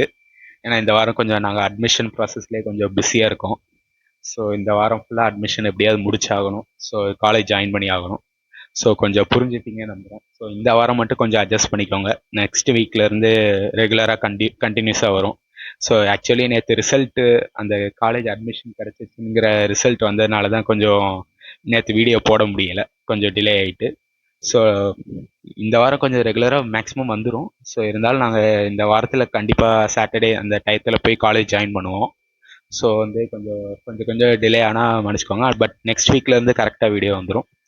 So thank you for your support. So இன்றைக்கான டாபிக்ஸ்லாம் புரிஞ்சிருக்கும்னு நினைக்கிறேன். ஸோ அப்படியே படிங்க, நல்லா படிங்க. So okay guys, by.